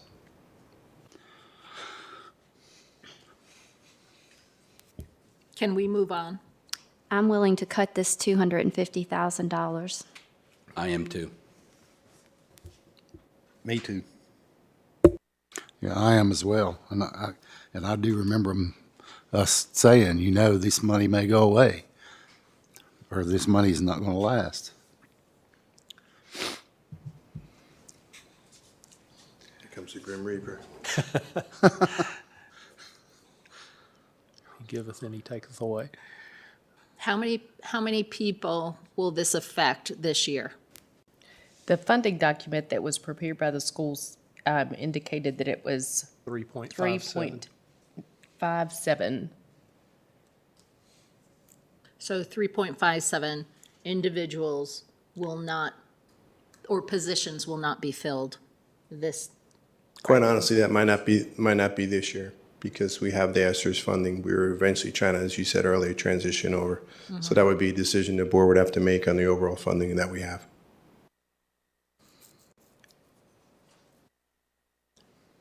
Can we move on? Have we made the decision that we're cutting that out? Well, I think there are 4 against 3. Okay.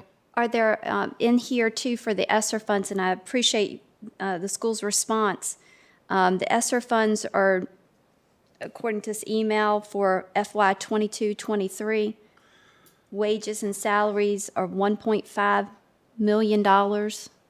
That sounds about right off the top of my head. And when will the Yeah. funding for that expire?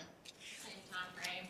But that also included, I don't know if you remember last year, we did a retention bonus with the governor's money, and that includes the match for that, the funding that we had to make up the difference for that. So that's not all salaries and personnel, it's some of the bonus. I mean, it's all salaries, but it's also a bonus. So that includes the 339 for the retention is This was a included? bonus from that.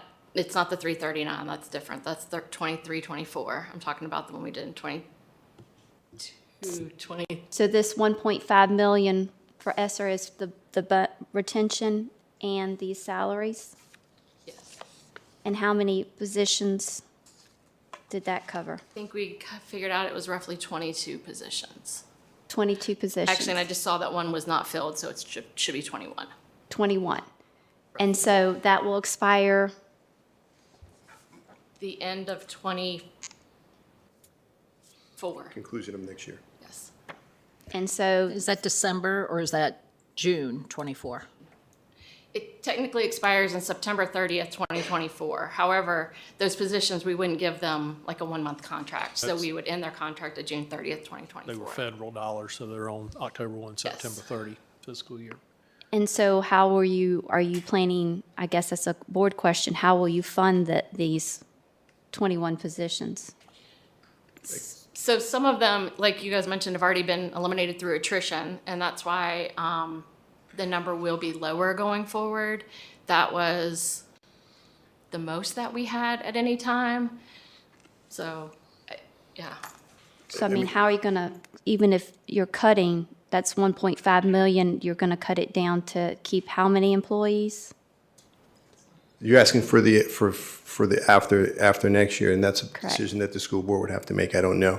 So as we looked at that overall number as we were planning, that's why we put that $250,000 for the 3.75 positions. If we were going to fund some of those positions to start it this year and then have a few more next year, we haven't made that decision on exactly what that would be. You know, it depends honestly how much money of the increases we ask for we get from all of you this year will determine what we need for next year. I don't know that. And so these costs are covered for this year and not included in the request for the budget. Correct. Those funds we're counting on the ESSER's money for next year for those positions as well, except for the ones that have, we're going to eliminate and get rid of some of those monies for next year, some of those positions. One's already not filled, and some of those we may not renew for next year. But it's not included in this year's budget, these We did not requests. put those in the budget because they're ESSER's dedicated funds. Okay. All right. The next MCP's classified staff adjustments, 600,000. Could you explain? I think you already did an email, but would you explain what that classified staff adjustments are? Sure, those are our non-certificated personnel, and a lot of their contracts when they get hired, we only awarded them credit 1 year for every 2 years of service. So about half of that money is to adjust that to what it should be, which is year-for-year service, which everybody else gets from experience in a prior job they had. The other half of that money goes to adjust people that were placed on the wrong salary guides or in the wrong pay bands. And the reason we thought that was important this year is we're losing personnel. People are getting better jobs, better paying jobs in other places around the county, and we can't retain them. We went to increase our substitute teacher pay because we wanted to make sure that was competitive, to make sure we had enough substitute teachers. And when we looked at doing that to make it comparative to somewhere like Radford City pays their substitute teachers, if we increased it to $125, I believe that was the amount per day, that would have been higher than some of our support personnel making their full-time job. So that would be absurd. They would rather sub than get that money. And, granted, there's some benefits and stuff. I understand that. So that's why we had the impetus. We're having trouble finding those people, and we're having trouble retaining people. So that's why we thought that was appropriate to put in there, that $600,000. Can you give us some examples of the positions that those people hold within the schools? Administrative aides, the people you walk in when you see them in the building, when you walk in the front office. Paraprofessionals that work with some of our most disabled children in the classrooms in a supportive role. Those are the type of people that do those jobs. Custodial work, although custodians is not included in that. I got that wrong. Other supportive personnel, people in HR. We keep losing people that we can't replace. A lot of them go to Virginia Tech.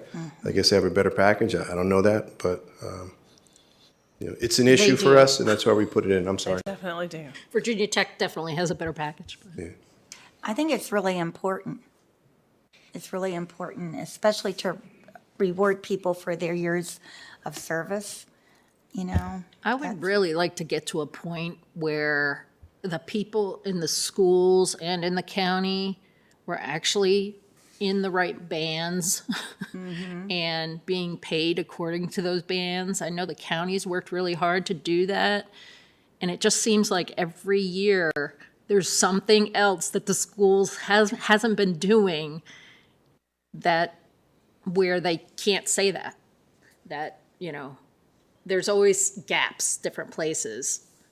And my guess is, you have to do with the budget that you get, so you have to make choices like that. But I don't want to speak for you. Gosh forbid.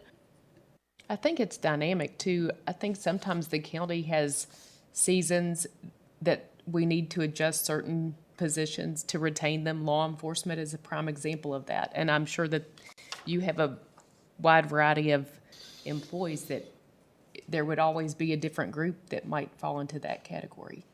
These are also the people that work most closely and intimately with our students and our community, and they're often paid the least amount of money for one of the hardest jobs.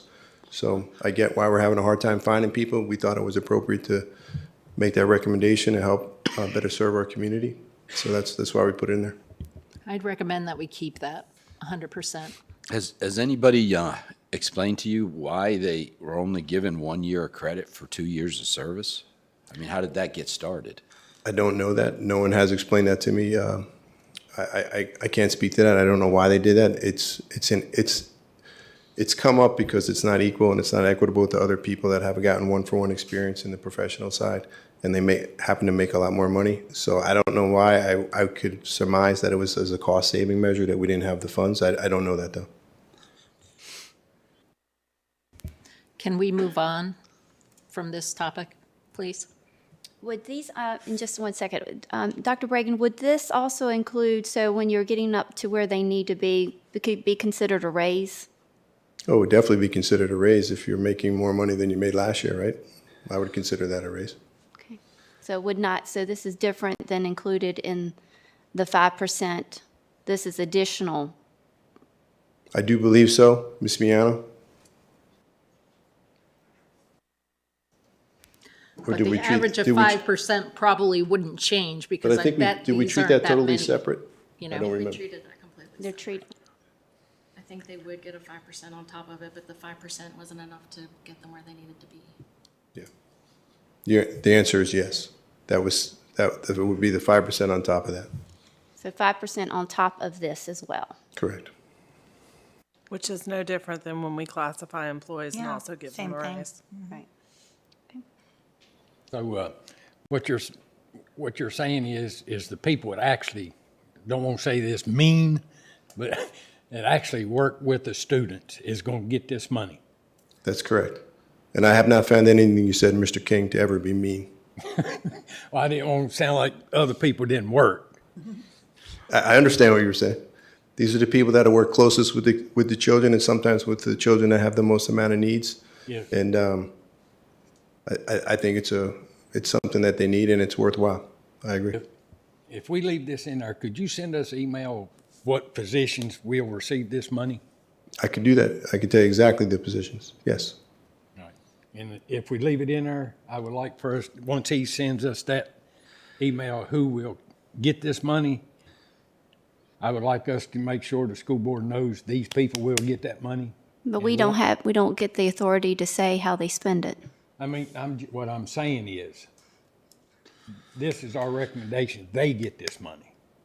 Because if we leave it in there, like you said, they can change it somewhere else. They can still do that. We have no authority. I know that, but what I'm saying, we need to make sure this is what we're telling them. Dr. Bregan, do you know offhand for this, how many employees this, for the 600,000? I don't know off the top of my head, Ms. Miano. I think that was, you were saying, wait a minute, or I was number one?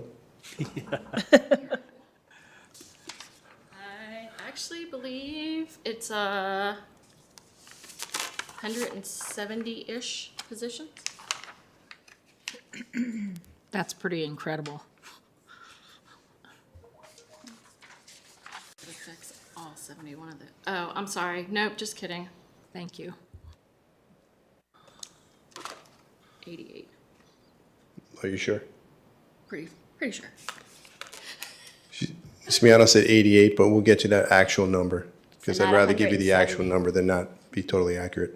All right. An estimate of 88. Correct. So we can decide that line item next Monday. Good? But for now, leave it in so that we can decide next Monday, once we get all the data. Until we decide the tax rate, I guess. All right, additional personnel, 715,000. Dr. Bregan, how many employees is that for the 11? Did you say, was it 11? I Yes, believe it sir. was a little over 11 because we had a portion of a position we were making full-time, like a 0.2 or something like that. I think it was 4 custodians, 4 athletic trainers, 2 guidance counselors, 1 preschool teacher, And another teaching schedule was increased like a 0.2 or something like that. Can you say that again? I'm sorry, 4 custodians, 4 athletic trainers, 1 preschool teacher, 2 counselors, and 1 teacher we were making full-time. I think that was a 0.2. Thank you. I recommend that we keep that intact, please.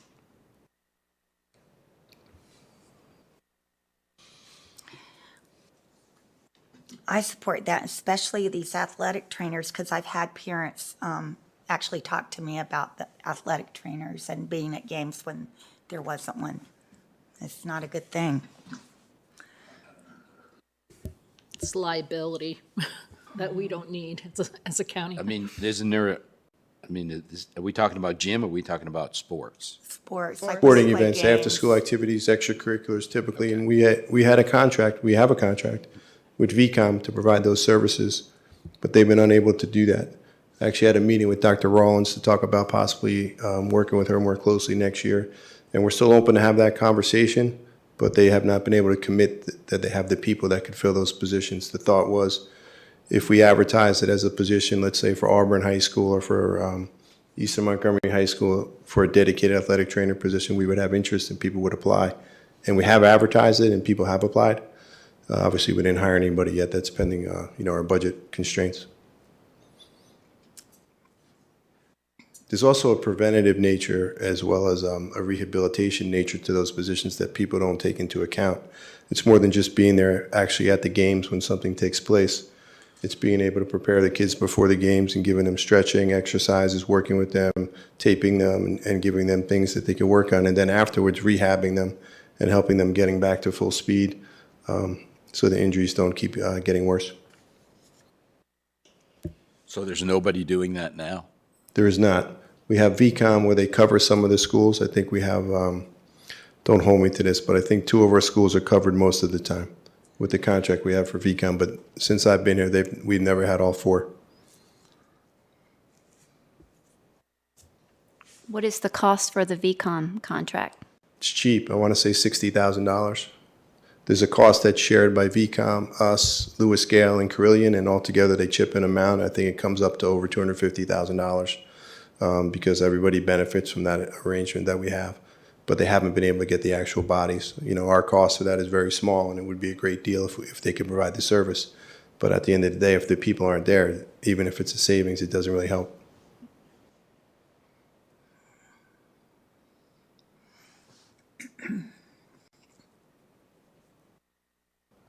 Any other questions on this? Can you talk a little bit about school counselors and what the staffing levels are by school? So it's my understanding that we do not yet have a school counselor in every one of our schools. Is that correct? I think we have a counselor assigned to all the schools. They're not necessarily a full-time counselor at each of the buildings. The recommended rate is 250 students per counselor. We haven't met that across the division. Some schools do meet that, some schools don't. Obviously, your needs for secondary are more for counseling services than they would be for elementary, but the problem that we're seeing post-pandemic is elementary kids are displaying needs that are pretty significant that need supportive services like counselors. So those positions would be dedicated towards elementary because that's where the greatest need is. I'm glad to see them requested. I just have a question that's sort of unrelated to this, but I just want to know, and I know the answer is going to be no, you still don't know about your $1.3 million that's hanging out there that the state was supposed to do something with. Yeah, the calculation error, we don't have that information, and, no one seems to be as nervous as I am about that. Everybody says that's how we do things here in the Commonwealth. You'll get it in June. Fingers crossed, I guess. I'm not really sure. I've been. I think they're nervous. They're just used to it. All right. I'm a little bit panicking, to be quite honest, and if I can say a little bit. We asked the Board of Supervisors for a $6.1 million increase because we thought that's what we needed. And the budget that was proposed at 73 cents, I believe, contained around $4 million of that increase for the school. So that's already $2.1 million. If you cut this amount, that's another 1.55 or somewhere thereabouts. So, and the calculation error. So we would thought a fiscally responsible budget was $6.1 million increase. we're looking at $1 million. I'll do the best I can, but my mom used to say you couldn't make chicken salad out of chicken excrement. I'll leave it at that. It must be a New Jersey thing. No, My I've heard point it is, here. I appreciate all you, and I really do, and I enjoy working here. I actually enjoy coming to the meetings and learning a lot about the community. But, we asked for what we thought was appropriate at $6.1 million increase, and I get it. This, you have to be attuned to your communities and the taxpayers. But if we, at the end of the day, come out with $1 million, that's people that are going to be fired. There's no way around that.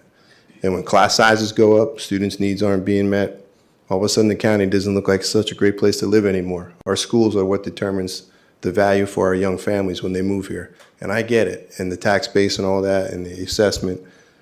Communities are defined by their school systems. That's why young people move here with families. And if they don't think the schools are providing a quality education, we're not going to be as nice a place to move in as people think. And I have to advocate for the schools. I say all that respectfully to all of you. Schools are an economic development tool. I agree. And they put value in your house. It's the first thing a lot of people look at before they ever move here. Yeah, but the biggest thing is the schools get over 70 cents out of every dollar. It's the school board's job to figure their priorities. It's their job to do priorities.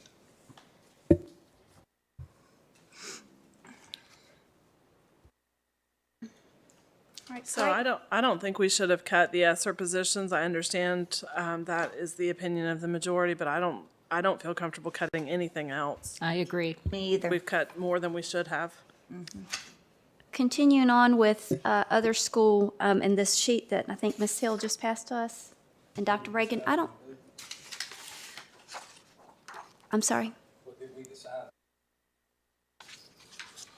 Well, I want to leave it in.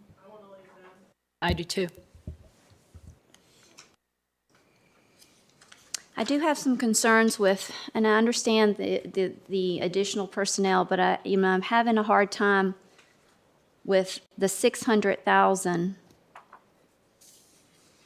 How much of it is for the trainers?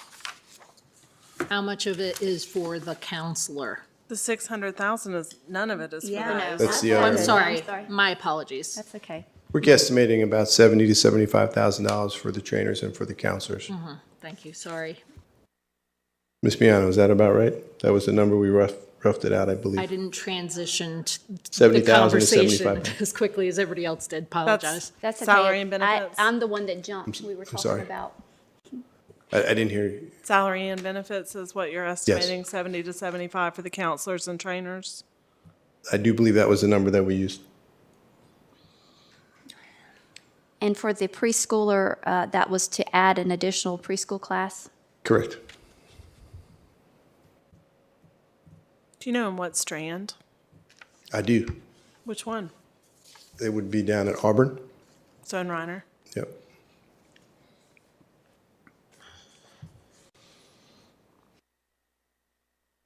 Did you want to transition?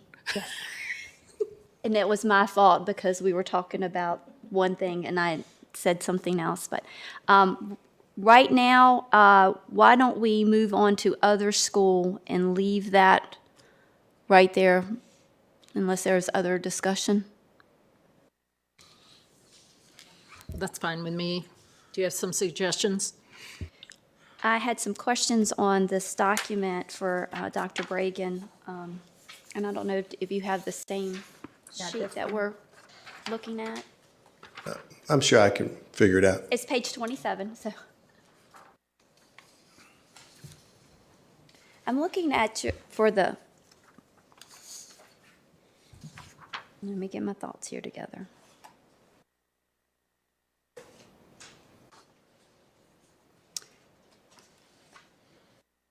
All right. So starting at the top, the supplemental, the 2.1 million, that was what the state appropriated after we set our budget last year.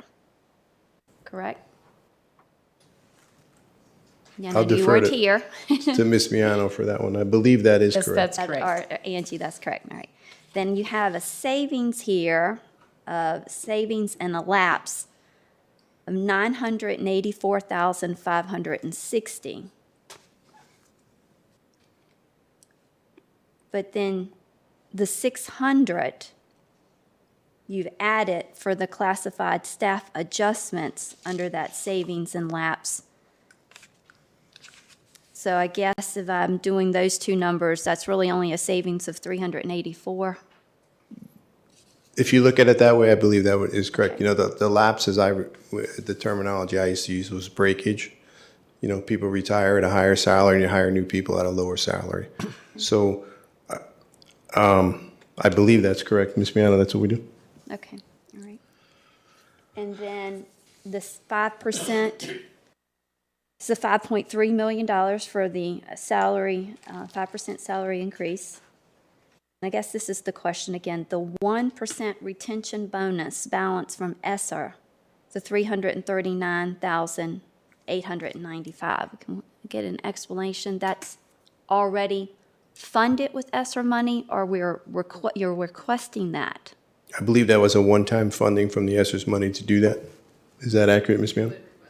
We would request it. One time from ESSER's money, though, not from the budget. The balance, yes. Right.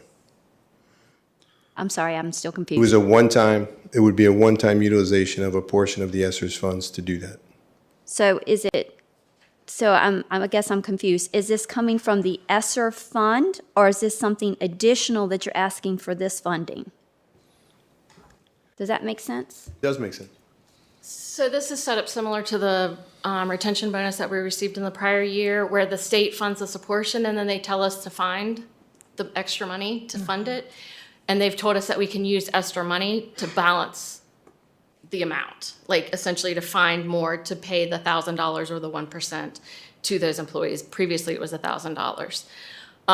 So this portion is just the state portion. We didn't want to include the ESSER funding in it because it wouldn't be part of our operating budget. So this is just the state portion of that. Is that? Yeah, so I got that totally wrong, and I was totally backwards. This isn't the ESSER's fund, this is the state portion. So The this balance is- of that 1% would come from the ESSER's. Yes. Okay, maybe Angie, you can help me figure this out. So this is ESSER money. That is not being. It's not ESSER. This is to match. Is that no? ESSER money will match this money. It is indicated in their funding document. It says ESSER, but it's really state money. But I believe it might have gotten cut out of the budget. Is that correct, Katie? It's the fourth question that we sent you today. Oh, I don't have those in front of me.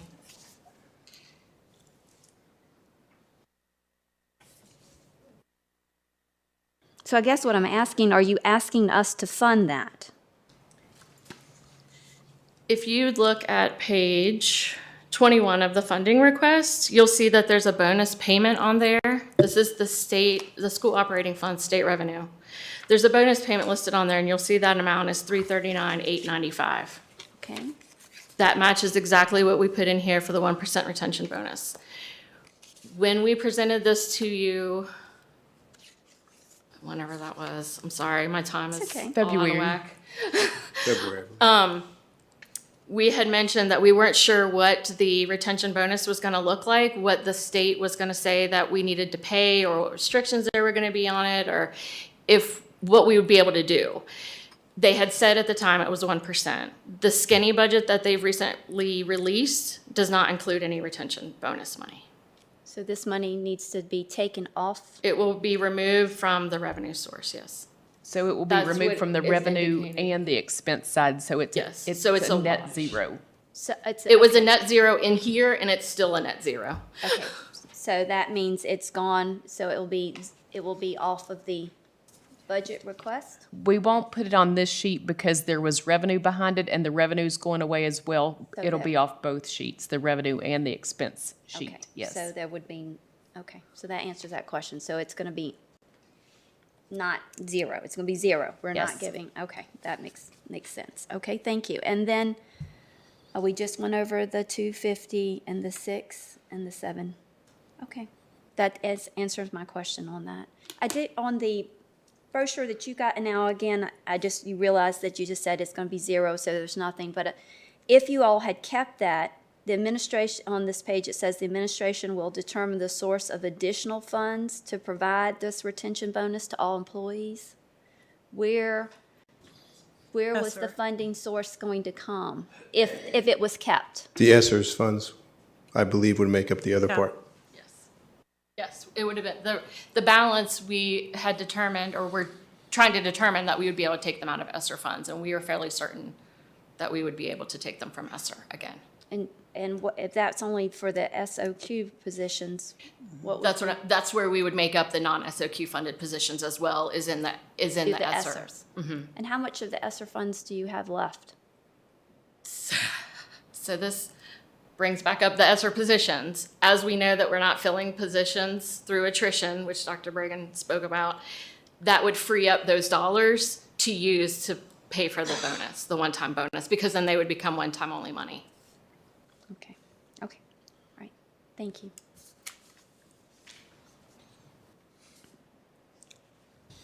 Okay, all right, so I guess at this point, since that is all on our list, unless anyone else has any, I guess now we need to go back up and to see where we're at on those figures and to talk about the tax rate. That makes sense to everybody?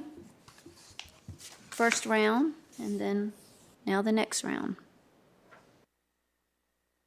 So if you look at the top right-hand side of the sheet or your screen, it shows that the balance to reduce by 1 cent is $121,855. We're short 121,000 to reduce it from 73 to 72. Yes, that's correct. And we don't have to come up with that today. We can think about it, ask questions next Monday. Next Monday's the drop dead date, though. It is Budget When we vote Well, on it it. is for the tax rate. And tax rate. And so to keep it at the neutral rate of 70 cents, we now need, $2,472,719, if you want to reduce it all the way to 70. and out of that 2.4 million to get it to 70 cents, that also is set aside 1.175 million that we could use to offset some of that cost? The I see. contingency money. The contingency The money. first line, if you took that, For the yes. capital funds, though, It'll take it away from capital, yes. would be a terrible idea. 0.5 cent from school and 0.5 cent from county capital. I think that's a horrible idea also. Especially after we just went through all the capital needs in the plan. Yeah, we'd have to redo our entire capital improvement program because it's contingent on those set-asides. Is that I correct? don't think so. I don't think so. When no. we proposed the CIP to you this year, we Included proposed that. it with this cut on the county side. With it cut? Excuse me. Yeah, the amount that we transferred is balanced, and when I presented the CIP 2 weeks ago, I believe, we were able to utilize all the funds to cover all existing projects, and we had $30,000 in the final year of the CIP, fiscal year 28, And left that's over. based on imaginary budgets for projects that we haven't even put out to bid yet. That's Best correct. estimates, yes, ma'am. It is Sorry, based I on should- estimates. Best estimates, thank Best you. estimates. It did use up capacity in out years, in the future years. It It did take definitely away did. some of that capacity. I think that saving for capital is planning for the future. If we don't plan, If we didn't eliminate the merchant's capital tax of $1.5 million, we'd be in a different place also. I yes, we disagree. would. We have already new monies of $7.1 million, and that, I know it's, That's not because of the merchant's capital tax elimination, what kept businesses here. not $7.1 million. I'd like to see proof of that. I think the because I ship don't has think it's sailed on there. that. It's done. All right, so to get us to 70 cents, we need $2.4 million. In other words, I think eliminating the half a cent each is not fiscally responsible. Although that was what was recommended by the staff. These are not recommendations. These are possibilities. No, Their this- recommendation. When they recommended the proposed budget, this Well, was we included. moved it to contingency, so it would be a board decision. And I think part of that thinking was not knowing what was going to happen with the schools and the 1.3 million. I think that was in the budget letter, right? Or It was, presentation. moving that to contingency was to give the board options, to address other needs, to use it to reduce the recommended rate. I mean, that's, And there's so many still unknowns that we'd be crazy to make a change at this point in time. So the decision will need to be first, I guess, to set the tax rate, and then from there. Set the tax rate without knowing where the money's going to come from. That's why we're Setting the tax here. rate so that we know what decisions will have to be made. Well, let's make the decisions now. I'm in favor of taking the 1 penny. So you're saying you're in favor of going to 72 cents. 72 instead of, what do you mean by that? I'm in favor of using that money to get to our goal of 70 cents. Okay. The special contingency, is that the penny you're talking about? Yes. 175, Yes. 432. Now, when you say this half a cent, actually, it goes up from last year, even if it goes to 70 cents, right? The value, How much was a penny last year? 920. 24. yeah, a little over 900,000. Yeah. And this year it's a So it's little a- less than 1.2. So actually, you're not really not losing a half a cent. You see what I'm saying? Because the Because value it's worth is up. more.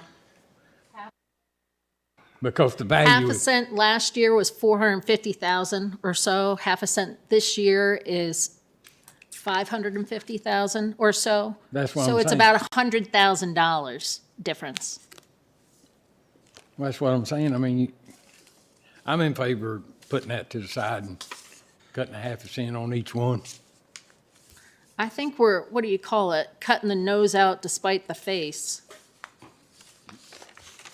I mean, if we're trying to support a growing county and our capital needs, which there's no shortage on the school side, and there's certainly no shortage on the county side, I have no idea where that $1.75 million is, $1.175 million will be put to very good use. Well, we've discussed during this meeting too, several things that could be funded out of special contingencies if we are able to do it, like eliminating the vehicles, uniforms, the Parks and Rec truck that we set aside to be able to get people out to the new parks that we have. All of those would have to come from special contingencies because we've eliminated them from the budget. No. And now we're talking about eliminating the special contingencies too. Well, I then don't where thi- would we get the money for the vehicles? Where would we get the money for the other things should they come to fruition? One-time monies, We could pay for those vehicles with one-time money at the end of the year that would not come out of contingencies. If we have it. Well, you know, you call vehicles one-time money. Actually, it's not one-time money. No, they're not. It has to be a To get on a replacement. replacement list, you gotta have insurance, tags. It's not a Maintenance. one-time money. Maintenance. It's a full-time shift. I'm comfortable with the special contingencies for the half a cent for the school and half a cent off the capital to keep that. Can we just say that the county and the schools will use the half a cent out of special contingencies? And not just say if they need it? You We're have to gonna- appropriate it to the item that it's used for. I think, no. I think what you're asking is, Right. prior to the budget presentation this year, those half pennies were committed to school capital and county Yes. capital. What I recommended in the budget message was to take that half penny on each side, put it in contingencies, and that was so that the board could make multiple decisions, one of which is to put it right back where it was, put it half penny back to schools, half penny back to capital. The other decision was if you wanted to use that $1,175,000 for other needs, to make up school funding shortfall, to make up any other shortfalls, you could do it for that. The other option is you can say, we want to take that and basically buy down the tax rate by a penny and put it back to operations, which would then reduce, I mean, it's exactly a penny. It would reduce the tax rate by 1 cent if you put it back in operations. Which means that It would the no lo- schools would not get any, would no longer be available for future capital, Right. that half penny. right.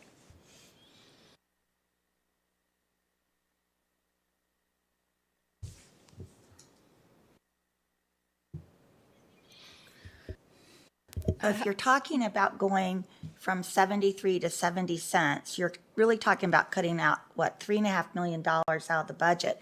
And we just went through this, and what was the final figure that we came up with? $1,053,577 is what you've reduced so far. It's at the top right of your screen. Okay, so that took all that time to do that. There's still $2,472,719 away. And I guess my question would be, where in the world are you going to cut that out of when, I just think, and I'll go back to what I said at the very beginning. I've been on this board a long time, and Craig and his staff have always come to us with a fiscally responsible budget. And when they put things in the budget, I consider them important things that are needed, things that they know, things that they've gone through and they've carefully analyzed.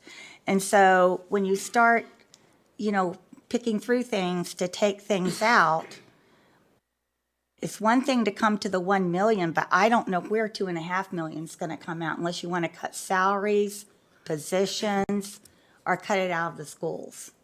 And if you're going to cut it out of any of this stuff on this list or anywhere else, I think it's our responsibility to be specific about it so that our residents know exactly what it will mean to them.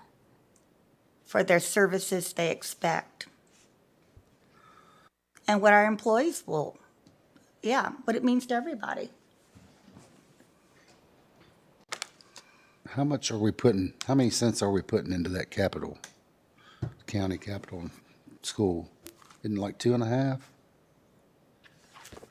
No, it's 1 cent each, one for schools, one for county. Oh, We put, for future capital, yeah. we put 1 cent in the county. That's what we had put in the past. And then for the schools, 2 cents. Just 2. see that, I thought it trying was to 2 dig that cents. out too. I've got it 2.5. somewhere. Okay, so prior to this proposed budget, there was 1.5 cents that went on the county side for fire and rescue capital, and then 1 penny was earmarked for future capital, so it was 2.5 cents.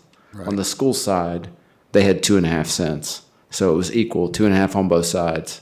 We took 0.5 penny away from the 1 penny on our side, and 0.5 penny away from the 2.5 on their side, so at the end, we're at 2 and 2, where we were before at 2.5, 2.5.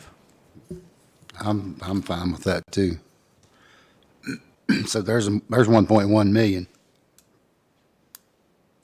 No, this Yeah. is the half penny. This is the contingency where the half pennies went. Right. That's what we're talking about doing away with. We're So going to if you- use it, is what we mean. Yeah, If if we you move it take, from special contingencies to operations, it would buy down 1 penny of the tax rate. Right.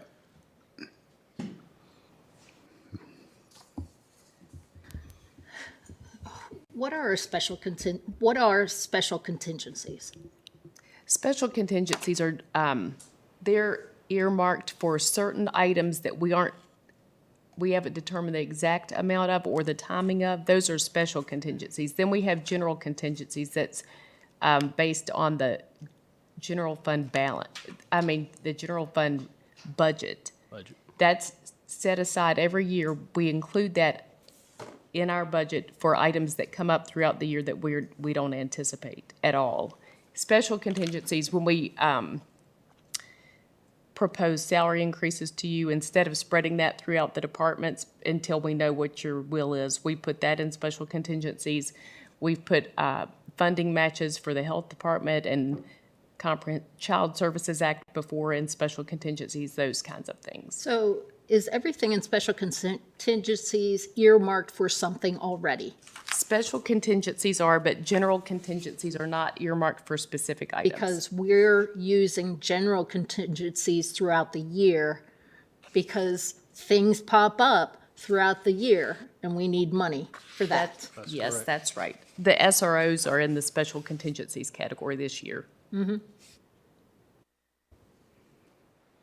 So what in special contingencies are we going to eliminate? No. That's not all of it. No, these dollars that we've set aside, this 1 cent that is half cent for the transfer to the school, county and half to the schools, it is in special contingencies because it needs action to be taken. It's not going to be in the general contingencies to just pull out of when emergencies arise. It needs action. It's not appropriate to leave it in that category. From the budget message, these funds will provide the Board of Supervisors with options to include providing school funding should the Commonwealth fail to provide a funding resolution for its $1.3 million error, retaining it in the allocation for future capital, or funding other priorities the board may wish to address in the proposed budget. Yep, that's what it says. Would that, if we took that half a cent and half a cent, that 1.175, would that would get us close to covering the EMS requirements, wouldn't it? What would be the close. difference? About 225,000 short there. Am I doing the right? We can let Mark do the math right here. What I'm saying is, if we use that special contingencies, that 1 penny, and apply it to the EMS that serves the entire county,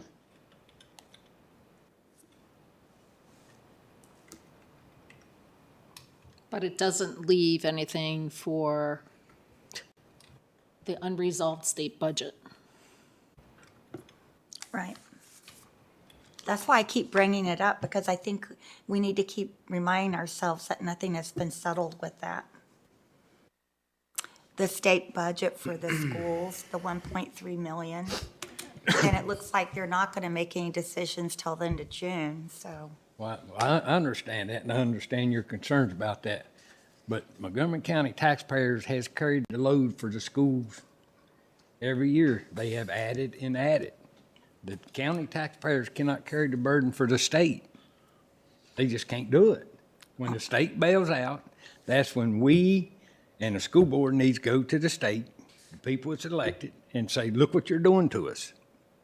But we've been doing that every year. And in the meantime, Yeah. the children would be the one that would suffer under that. If we're gonna, we go to the state every single year and say, Yeah. stop doing this, and they keep on doing it. It doesn't matter who's in the governor's mansion. It doesn't matter if it's a Democrat. It doesn't matter if it's a Republican. This is every single year that we're going and asking them to stop shifting the percentage of funding of the schools higher and higher to the counties. That's a pipe dream to think that they're ever going to listen. We're going to keep trying for sure. The school board's going to keep trying too, but they don't hear us. So if we lose $1.3 million because somebody didn't add something correctly, there's a calculation error in Richmond, the people that lose that $1.3 million are our K through 12 students, the kids that live in Montgomery County. Well, I've always said, and each one of you here know, I invited the school board. We can rent a bus when the Richmond is in session, go on the floor when they're trying to talk and demand they do their job. Well, the school board does go down and lobby Talking also. about when they're in session. All Yeah. of us go together Yeah, they and go on the floor. down there If they too lock during us up, session. hey, we get free TV time. I Number think, two is, look who's promised us to work with the schools and all. This is election year. That doesn't solve our problem right now. I know, but as I said, the county taxpayers can't keep flipping the bill every time the The- state says we can't do it. Then we always go to the local taxpayers. They can't carry the burden all the time. We haven't increased the school budget as much as the state has decreased their funding. That's what I'm saying. The county taxpayers can't afford it. They got to live here too. We haven't been doing it. We have added ever since I've been on this board. We every have, year. but it's always been around the same percentage. It hasn't increased. That's what I'm telling you. The county taxpayers cannot flip the bill for what the state's They're not supposed to. asking for additional, I mean, they're asking for it, but we're not giving them the part that the state isn't supplying. Well, you just said $1.3 million. We don't know if the state's going to pay that or not. right. So you're looking for the county residents to pay that $1.3 million. Well, if the county employees get 7%, do we think that the schools should get 7%? That's up to That'll the be the school school board. board's That's up to priority. the school board. The school board, that's their decision, what their priorities are, not And their this board. budget is 5. Well, you have to have enough money to do what you need to do, but I will make this comment. I think it's over $4 billion that localities are paying over what the state pays that's across Virginia. That's a lot of money. So, I think we're asking for trouble. I would prefer to just keep it in special contingencies until we know what Mark, I'm to sorry. do. Can you explain what you just did? Yeah, so the total cost for EMS that's in the proposed budget, as far as additions or addenda that were added, is right at 1.4 million. And so if you took the 1.2 million, the 175 number away from that, it basically is covering that cost minus 183,000. And that gets us to where on the cents? What are we still, or is that just, It would get you 121,855 away from being able to reduce the tax rate 2 pennies. almost $1.3 million?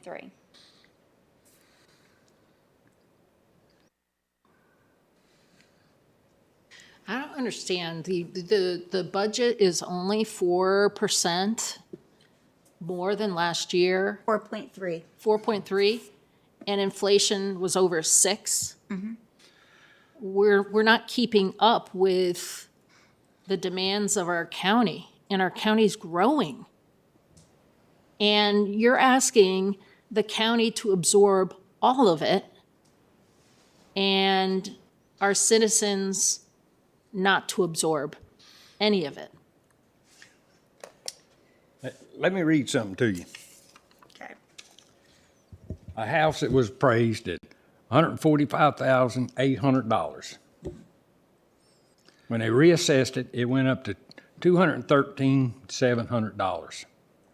That is, if we went 70 cents, that's an increase of 15% taxes. 15%, not counting if you want to keep it at 73, that's going to add more to it. But there are just as many people that their houses didn't increase more than 30%. So there, are we trying to give some people special consideration and not others? That's what you're saying. You're picking out one person, one house that increased, more than 30%. Well, there's just as many houses that didn't increase by 30%. Well, there's some that increased more than that. And there's some that didn't increase much. So I on haven't heard of 'em. average is the neutral rate. But what I'm saying, if we go neutral rate, people still going to pay more. Yeah, but didn't Just they like figure this to here, out the 15% average more. price of the home 1 penny is going to increase their annual tax bill $30? That's on $100,000. No, we it was a asked to ha- $299. We asked to have that information about It's in what the does it really notes. mean? The average assessed value of a house in Montgomery County is $299,600. At the advertised rate of 73 cents, the total tax is $2,187.08. For each penny reduction in the tax rate, the annual tax would decrease by $29.96. And that's on the 290. That's on a $299,600 house. But you have to think too, just like in my area, there's a lot of seasoned people that lives there. It's on fixed income. Yeah, we're going to approve You the may say exceptions later this year. $40. You may say it's going to raise their taxes $40. Well, that means a lot to these people. Well, if they're on Social Security, they got raises this year. Not that much. And you're when they saying do we're not supposed to get raises this year. Who? We're not keeping up with inflation, which means that the county is not keeping up with the demands of our county if we stay at the neutral rate. Social Security went up 8.7%.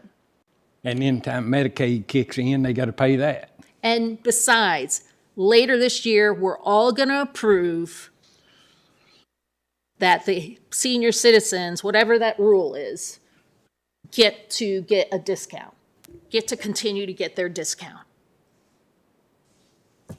What is that called? Tax exempt for that. Right. elderly. The burden's not going on the senior citizens. Yeah. Some of them, but just as many are not. So you can highlight the ones that are carrying the burden, but you can also highlight the ones that aren't carrying the burden. All right, what about these people working for jobs making $12 an hour? They renting places. Mm-hmm. You know, if this rate goes up, the landlord is going to raise their rent. That's right. So for a $300,000 building, or how about Ms. DeMott's, their apartment building for $750. How much will their monthly bill go up because the tax rate is 3 cents more? The monthly rent is determined by a lot of factors. Inflation definitely plays a role. You have increased utility expenses, you have increased tax rate related expenses, you have payroll for your employees that you have managing and maintaining the apartment community. So it's not only tied to the real estate tax rate, but the real estate tax rate does factor in to one of the increasing costs of multifamily housing rental. It's not $30 a year, though. It's not a one-for-one equation. right. Yeah, I mean, there are so many demands on Multifamilies. Yeah, and the increases are coming from, the landscapers, the painters, the roofers. It's coming from everywhere.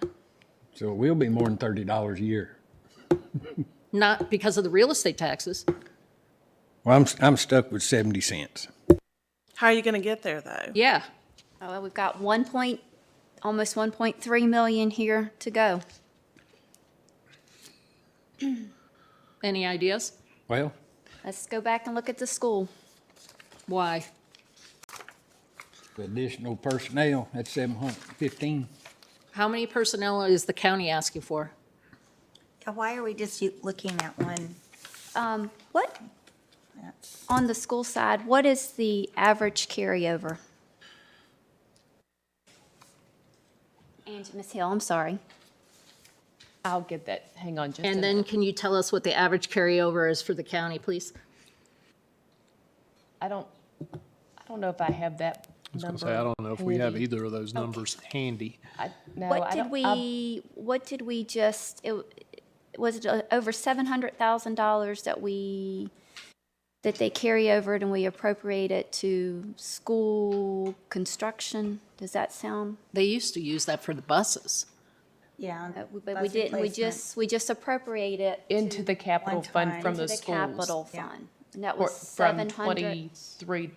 22 to 23. 22. Are their The capital 22 to demands 23. decreasing? No, definitely not. So that was, we just did that recently.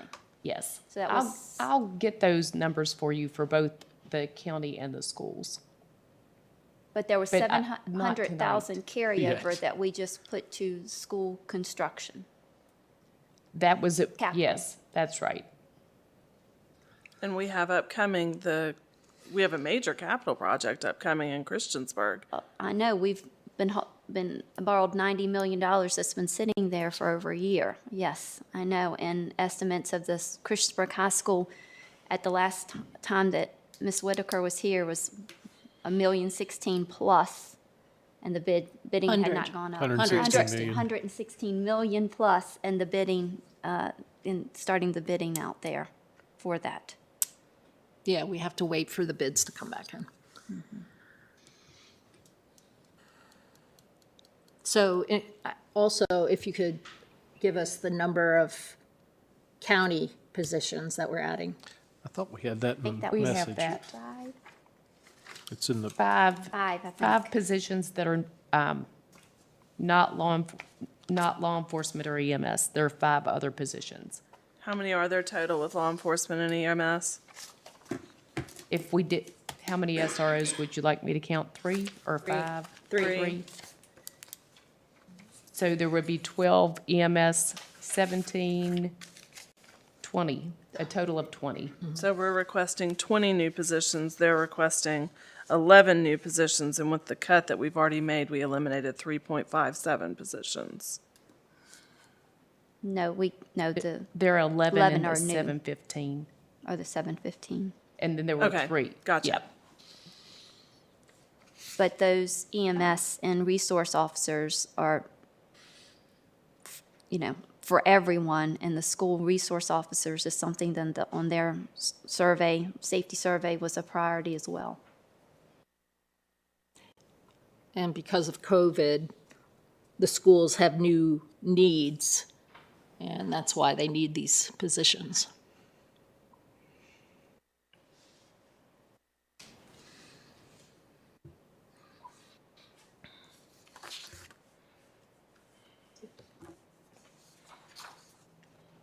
So we still need almost $1.3 million. So I recommend that we stop and continue this on Monday. When we have to, if we have to have a marathon session on Monday, we'll have it. But I think we've talked about a lot tonight already. I think we should probably go ahead and, even though we're not voting tonight, this is a work session, agree at that tax rate so that we know, so that we can start figuring out if we stay at 70 at the neutral rate, we still have to come up with the almost $3 million. You guys have the votes, so I don't know what you're thinking. That we're going to say yes? No, I'm saying that we still have to figure out $1.3 million. Where is right. that coming from? So are we saying that the majority of the board wants to go ahead and have in place how to cut out $3.5 million from the budget and go to 70 cents? Is that what we're saying? If the consensus or the majority of the vote is 70 cents, that means $3.6 million needs to be cut from the proposed budget. Right now, with the cuts and discussions that we discussed in this work session, we're still short almost 1.3 million. So until the additional 1.3 million is identified, or does the majority think, despite the fact that we haven't identified the $1.3 million, we're still going for the 70 cents? Is that what you're saying? And you will find the $1.3 million between now and next Monday? Is that what you're saying? We'll have to if we vote on 70 cents. Is there a land or a time where 71 or 72 cents could be voted on?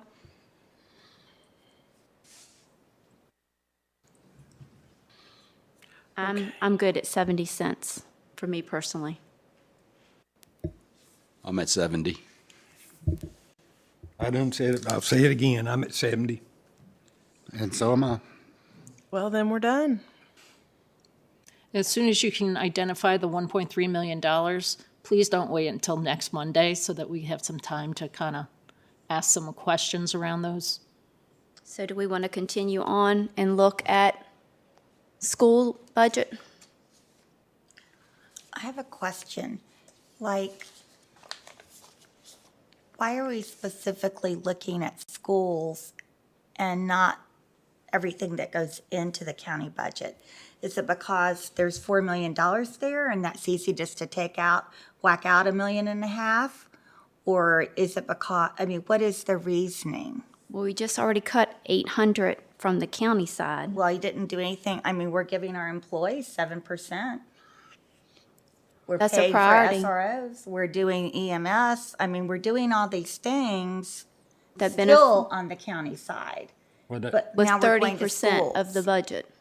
So I want to know where it is the thinking is to cut another million plus out of the, I mean, I just don't see it. So if the county's 30%, then 30% of $3.5 million is like $1.2 million.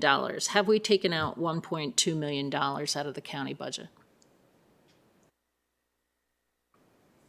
It depends on how you look at the special Yeah, I think I contingencies. figured it out.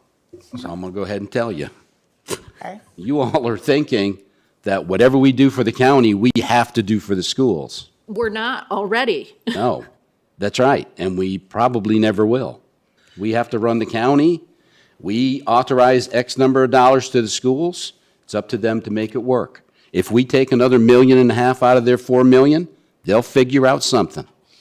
And They'll our kids find will a way. suffer. Our kids will suffer. They'll find a way, and our kids won't suffer. They won't will. let that happen. They love our kids. I think we all love our kids.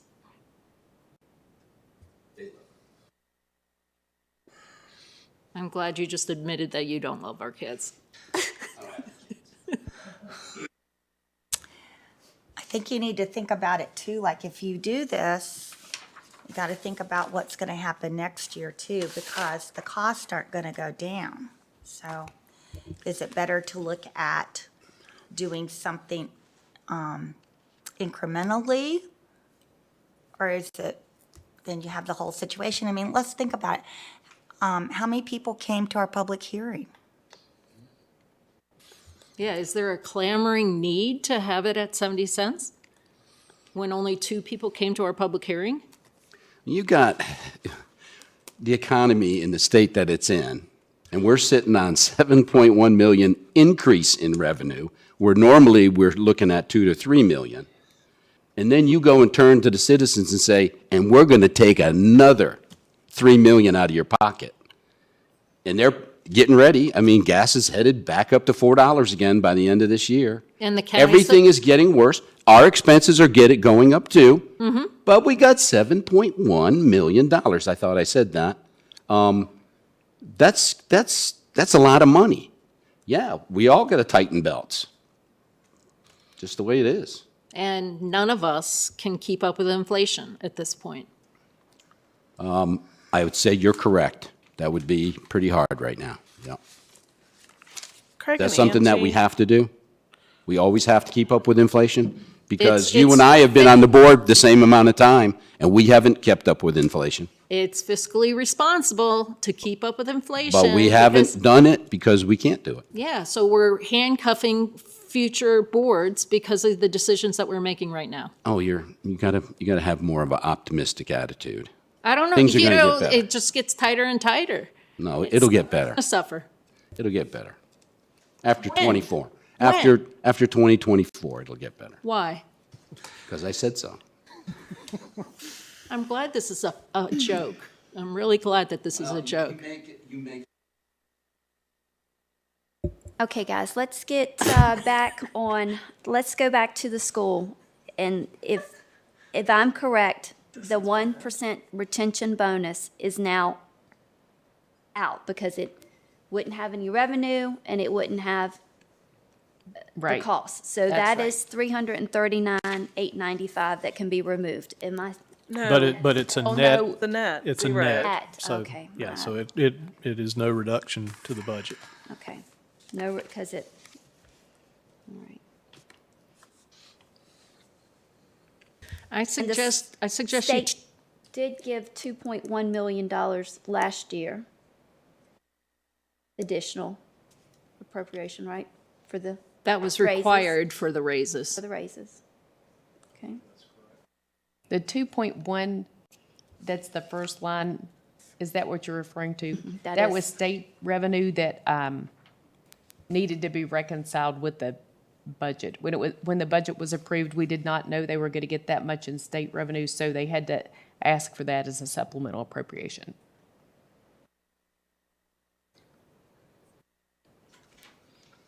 I think it'd be a better use of everybody's time if you all studied and figured it out between now and Friday and let us know what you've discovered. well, I'm thinking the 700 carryover money I'd be willing to take off the school budget. Could the schools talk to us about what they were planning on using that 700,000 carryover? We have that, I can get that. Yeah, what's that? I don't know off the top of my head. That's what, you're talking about what was carried over from 22 to 23. The board, We already appropriated it. yeah, I can find the resolution for you, but not this minute. So we're talking about, just so I understand, because we've already appropriated their carryover funds back to them, then we're going to take another $700,000 out of their budget? Typically, they've had a carryover between operations and purchases, I think, and Angie can, might not get it to me tonight, but look, check. 2 million or 2 million plus usually carryover. Does that sound right for the schools? We provided that before, but it's been a really long day. Okay. I don't, Yeah, I'm trying to look And back then through under minutes, but I don't- then under operational, this, last year, they had 700 carryover. I do that we- remember the 700,000, and the information that we provided to you with that, it varied from year to year. Some years were definitely in the $2 million range. But they identify what that money is going to be used for. That's right. They did identify what it was going to be used for in the future when they Meaning- asked for the carryover. Meaning, a lot of times, they just didn't get the chance to use it for that purpose, so they have to carry it forward so they can use it for that purpose. That wasn't necessarily the case, but I'll get that for you. And last year, in addition to the state for the raises, given the 2.1, they gave almost 3.2 for construction, capital, that was used to capital. And we gave a one-time monies of $920,000. Do we know what that was spent on? It was appropriated for school buses. Is that? Then I- Yeah. Is that what it was spent for? That was the one-time money that. Yes. So in Yes, ma'am. addition to what we gave in the state, we gave an additional 920 one-time money. Right. And then we gave 200,000 more for fuel that is now again asked in this budget as well. Because the Yes. fuel cost has gone up. And then the $100,000 that we just appropriated for the outside pump. Where did that went to their operational fund? It went to or their capital fund. Capital Capital. fund, okay. Where did that $100,000 come from our General general fund? Came from our general fund balance. Okay, so that Is that was, where our carry forward goes? If we don't reappropriate it, it does go to our fund balance, yes. okay. So that was like 1.2 million in addition to the operating budget. But if you remember last year, the operating budget wasn't increased as much as a regular year increase It was just fungible, creative management of budgets. Am I right? The schools increase last Yeah. year or the total? The schools. schools increase was not as much as proposed this usually- year, Right. Well, 0.1. 2.1 change from the was, previous year, it wasn't, it was less than the changes from previous it years. depends that in fiscal year '22, the county increased $500,000. In '23, it increased 2.1 million. It varies year by year. In 2021, it increased about 1.6.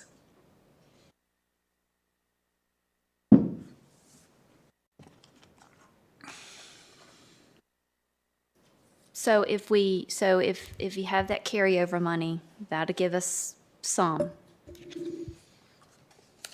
And then, I'm still confused. Haven't they we've already appropriated it, so I don't get it.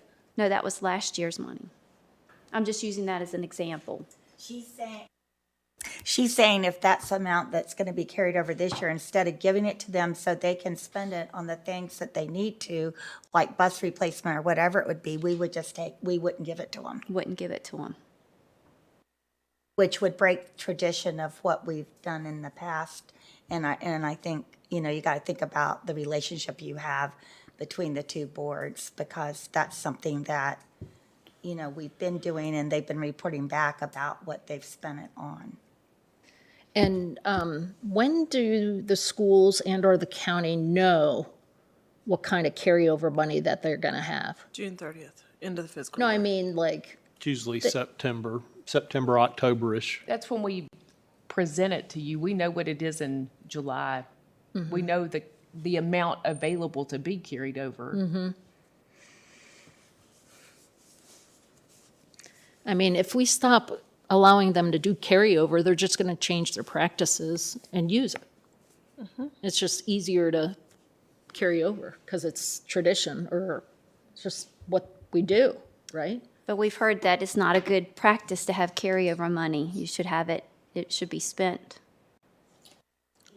Then why does the county have carryover money? Yeah, you should always have some degree of carryover money, because you don't want to ever get in a situation where some school systems have gone the other way and they've come up with a deficit at the end of the year, and guess who has to make that up? Us. I would say that a carryover, now I hear that what you're saying, like a $2 million carryover, that's a lot. And maybe on the front end, could have been anticipated unless some unexpected savings comes up in the budget.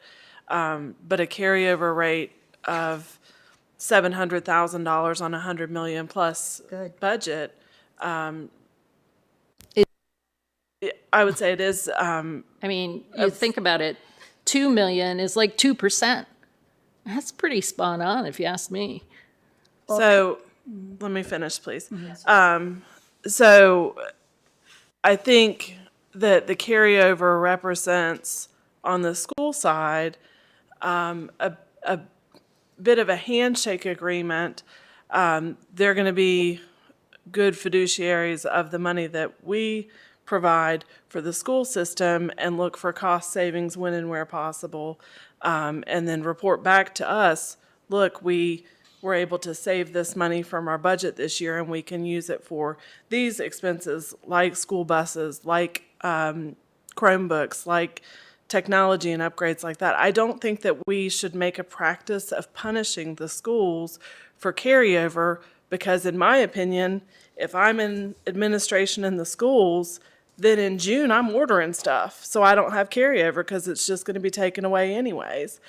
And that isn't a practice, and I'm not saying that that's what you guys would do, and I don't mean that disrespectfully to either of our school representatives that are here. I'm just saying that it kind of creates a different environment that's not as collaborative, not as cooperative. I don't think that's a precedent that we should set. I don't think that it's responsible to target the carryover. we have carryover too.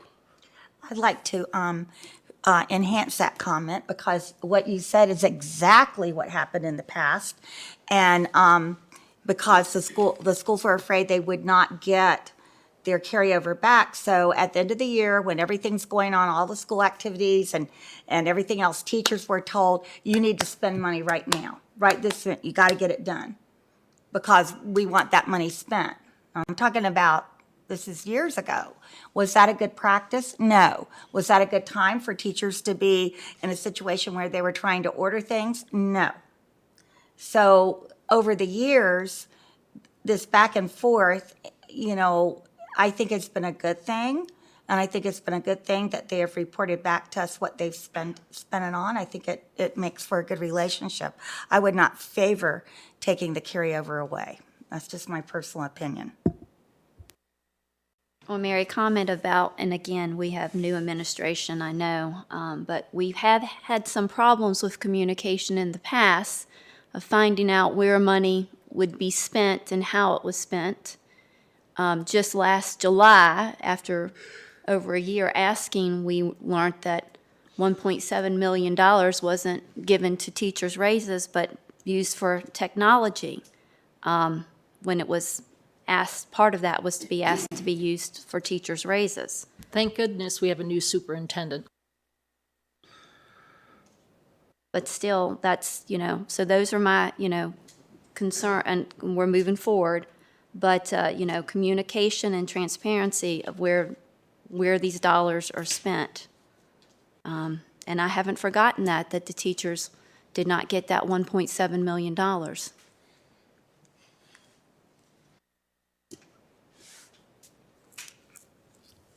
We haven't either.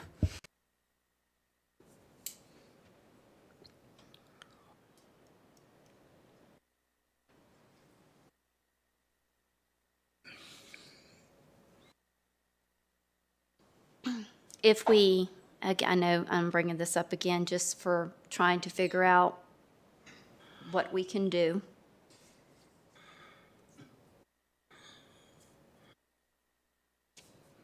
I'm looking back at that transfer to county debt. That's a little bit over $500,000 there. Remember that Miss Hill did not, the county didn't want to put that on there, but felt like they had to. And I think that's a pretty good signal about how important it is.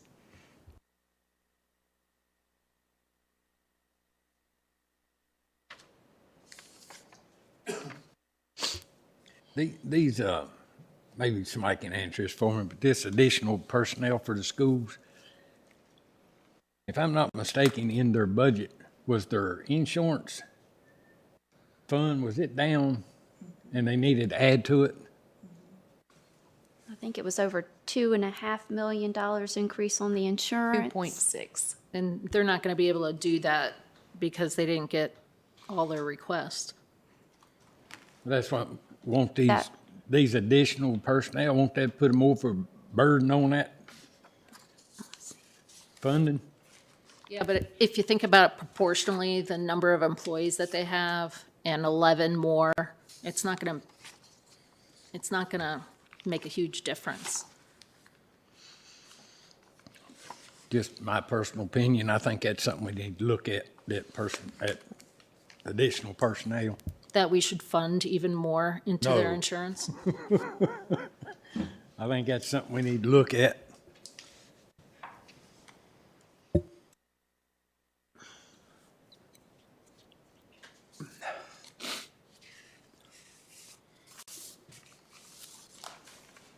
Are there any savings? I guess this will be a question for the school. Anything they can do on that health care to address those costs? Help bring that down? I know it says in the thing that the health care was significantly underfunded. Is there anything to bring that cost down or to help with that? Really, the only thing that we could do there is, that's the reserve fund that we got to make sure we have enough money for the claims being self-insured that's becoming depleted because we're spending more every month than we have have collected and can pay out and have budgeted for. So the only way you could do that is to pass that cost along to the employees. So that would mean that the 5% raise really isn't a 5% raise because their insurance costs actually went up 6%, which, so their raise is really like 4.5%. Something like that. I didn't do the exact math, but Right, yeah, it would be, right. obviously any increase in health Right. benefits costs to the employees would take away from whatever raise they would get. Because the county did not increase their health insurance, is that correct? No, our reserve's in a different position than the Yep. schools. Right. Are there things that we can do to safeguard that this is not going to be significantly underfunded, or things we can do proactively so that we don't run into next year? Sure. You know, taking the advice from our broker, that's the healthy amount that they think that our reserve account should be, around that 2 million mark.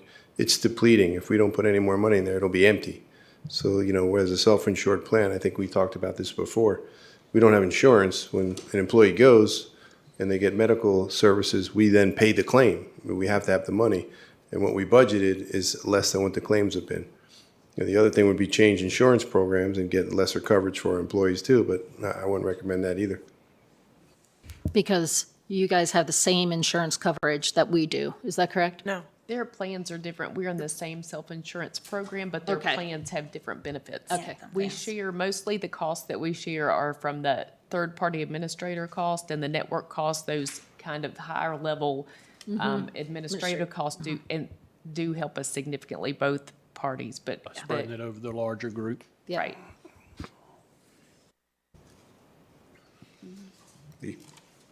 Okay, thank you, Dr. Bregan.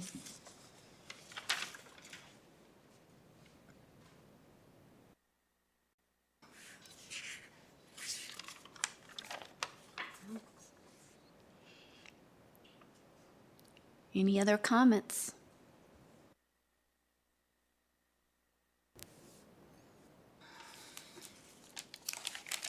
I think everybody done gone as far as they can tonight. Maybe like somebody suggested, we start again Monday. Is it the desire of the board to have a work session before the meeting at 7:15, or just add the work session to the 7:15? During the agenda? meeting, please. It is so hard to get here at 6 o'clock. We could have a meeting about 3 o'clock next Monday. Or maybe Friday night. That'd be fine with me. So, just to make sure what all we have here, the county, on the county side, we've cut about 800,000, is that correct? Close to that? And then if we include the penny special contingencies, If you split the penny, half of a penny for the county, half for the schools, the county side is 1,391,000, and the school side would be 837,000. Which side of that did you put the SROs on? I put them on the county side. I County could side. put, where do you want me? Well, I mean, we took out 152,000 Right. for the SROs I that are did going to be put in them the on- schools, their vehicles, their, whoa. Come I back. put them on the county side. I can shift them or take them I mean, out. I point that out not because I don't, It's always been up until this Yeah. point, it's always been on the county side. it's like kind of a tit for tat a little bit, but Right. at the same time, I don't think that we should say we've cut it from the county side when we didn't. It's not something that we already had. It's not, If you it's a don't wish list item. if you don't consider them at all, the SROs, if you just don't consider them, the cut is even. It's about 50-50. You know, what Mark just did, it's about 1.4 million on the county side, 838 on the school side. But that's, If, right, with the Right. half a cent too, Right. right? and the SROs are on our side. all on the county side. Okay. How much were the SROs savings? Total cost of the savings is 152? No. 444,792. So if we take that out, then it's 900,000 versus. right. Yeah, so it's like 50/50.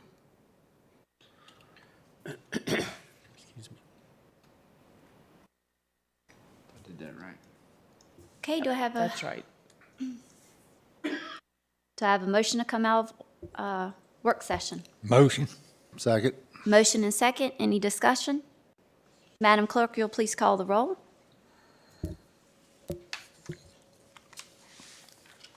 Supervisor DeMotts, Aye. Supervisor Bone, Aye. Supervisor Shepherd, Aye. Supervisor Fijikowski, Aye. Supervisor King, Aye. Vice Chair Biggs, Aye. Chair Blevins, Aye. 7-0. All right, so we are 7 o'clock on the 24th. Well, 7:15, and then 7:15. whatever, if we have a closed session, we'll let you know. Very I don't good. know yet. I haven't seen the agenda for next week yet. Well, we stand adjourned. Thank you all.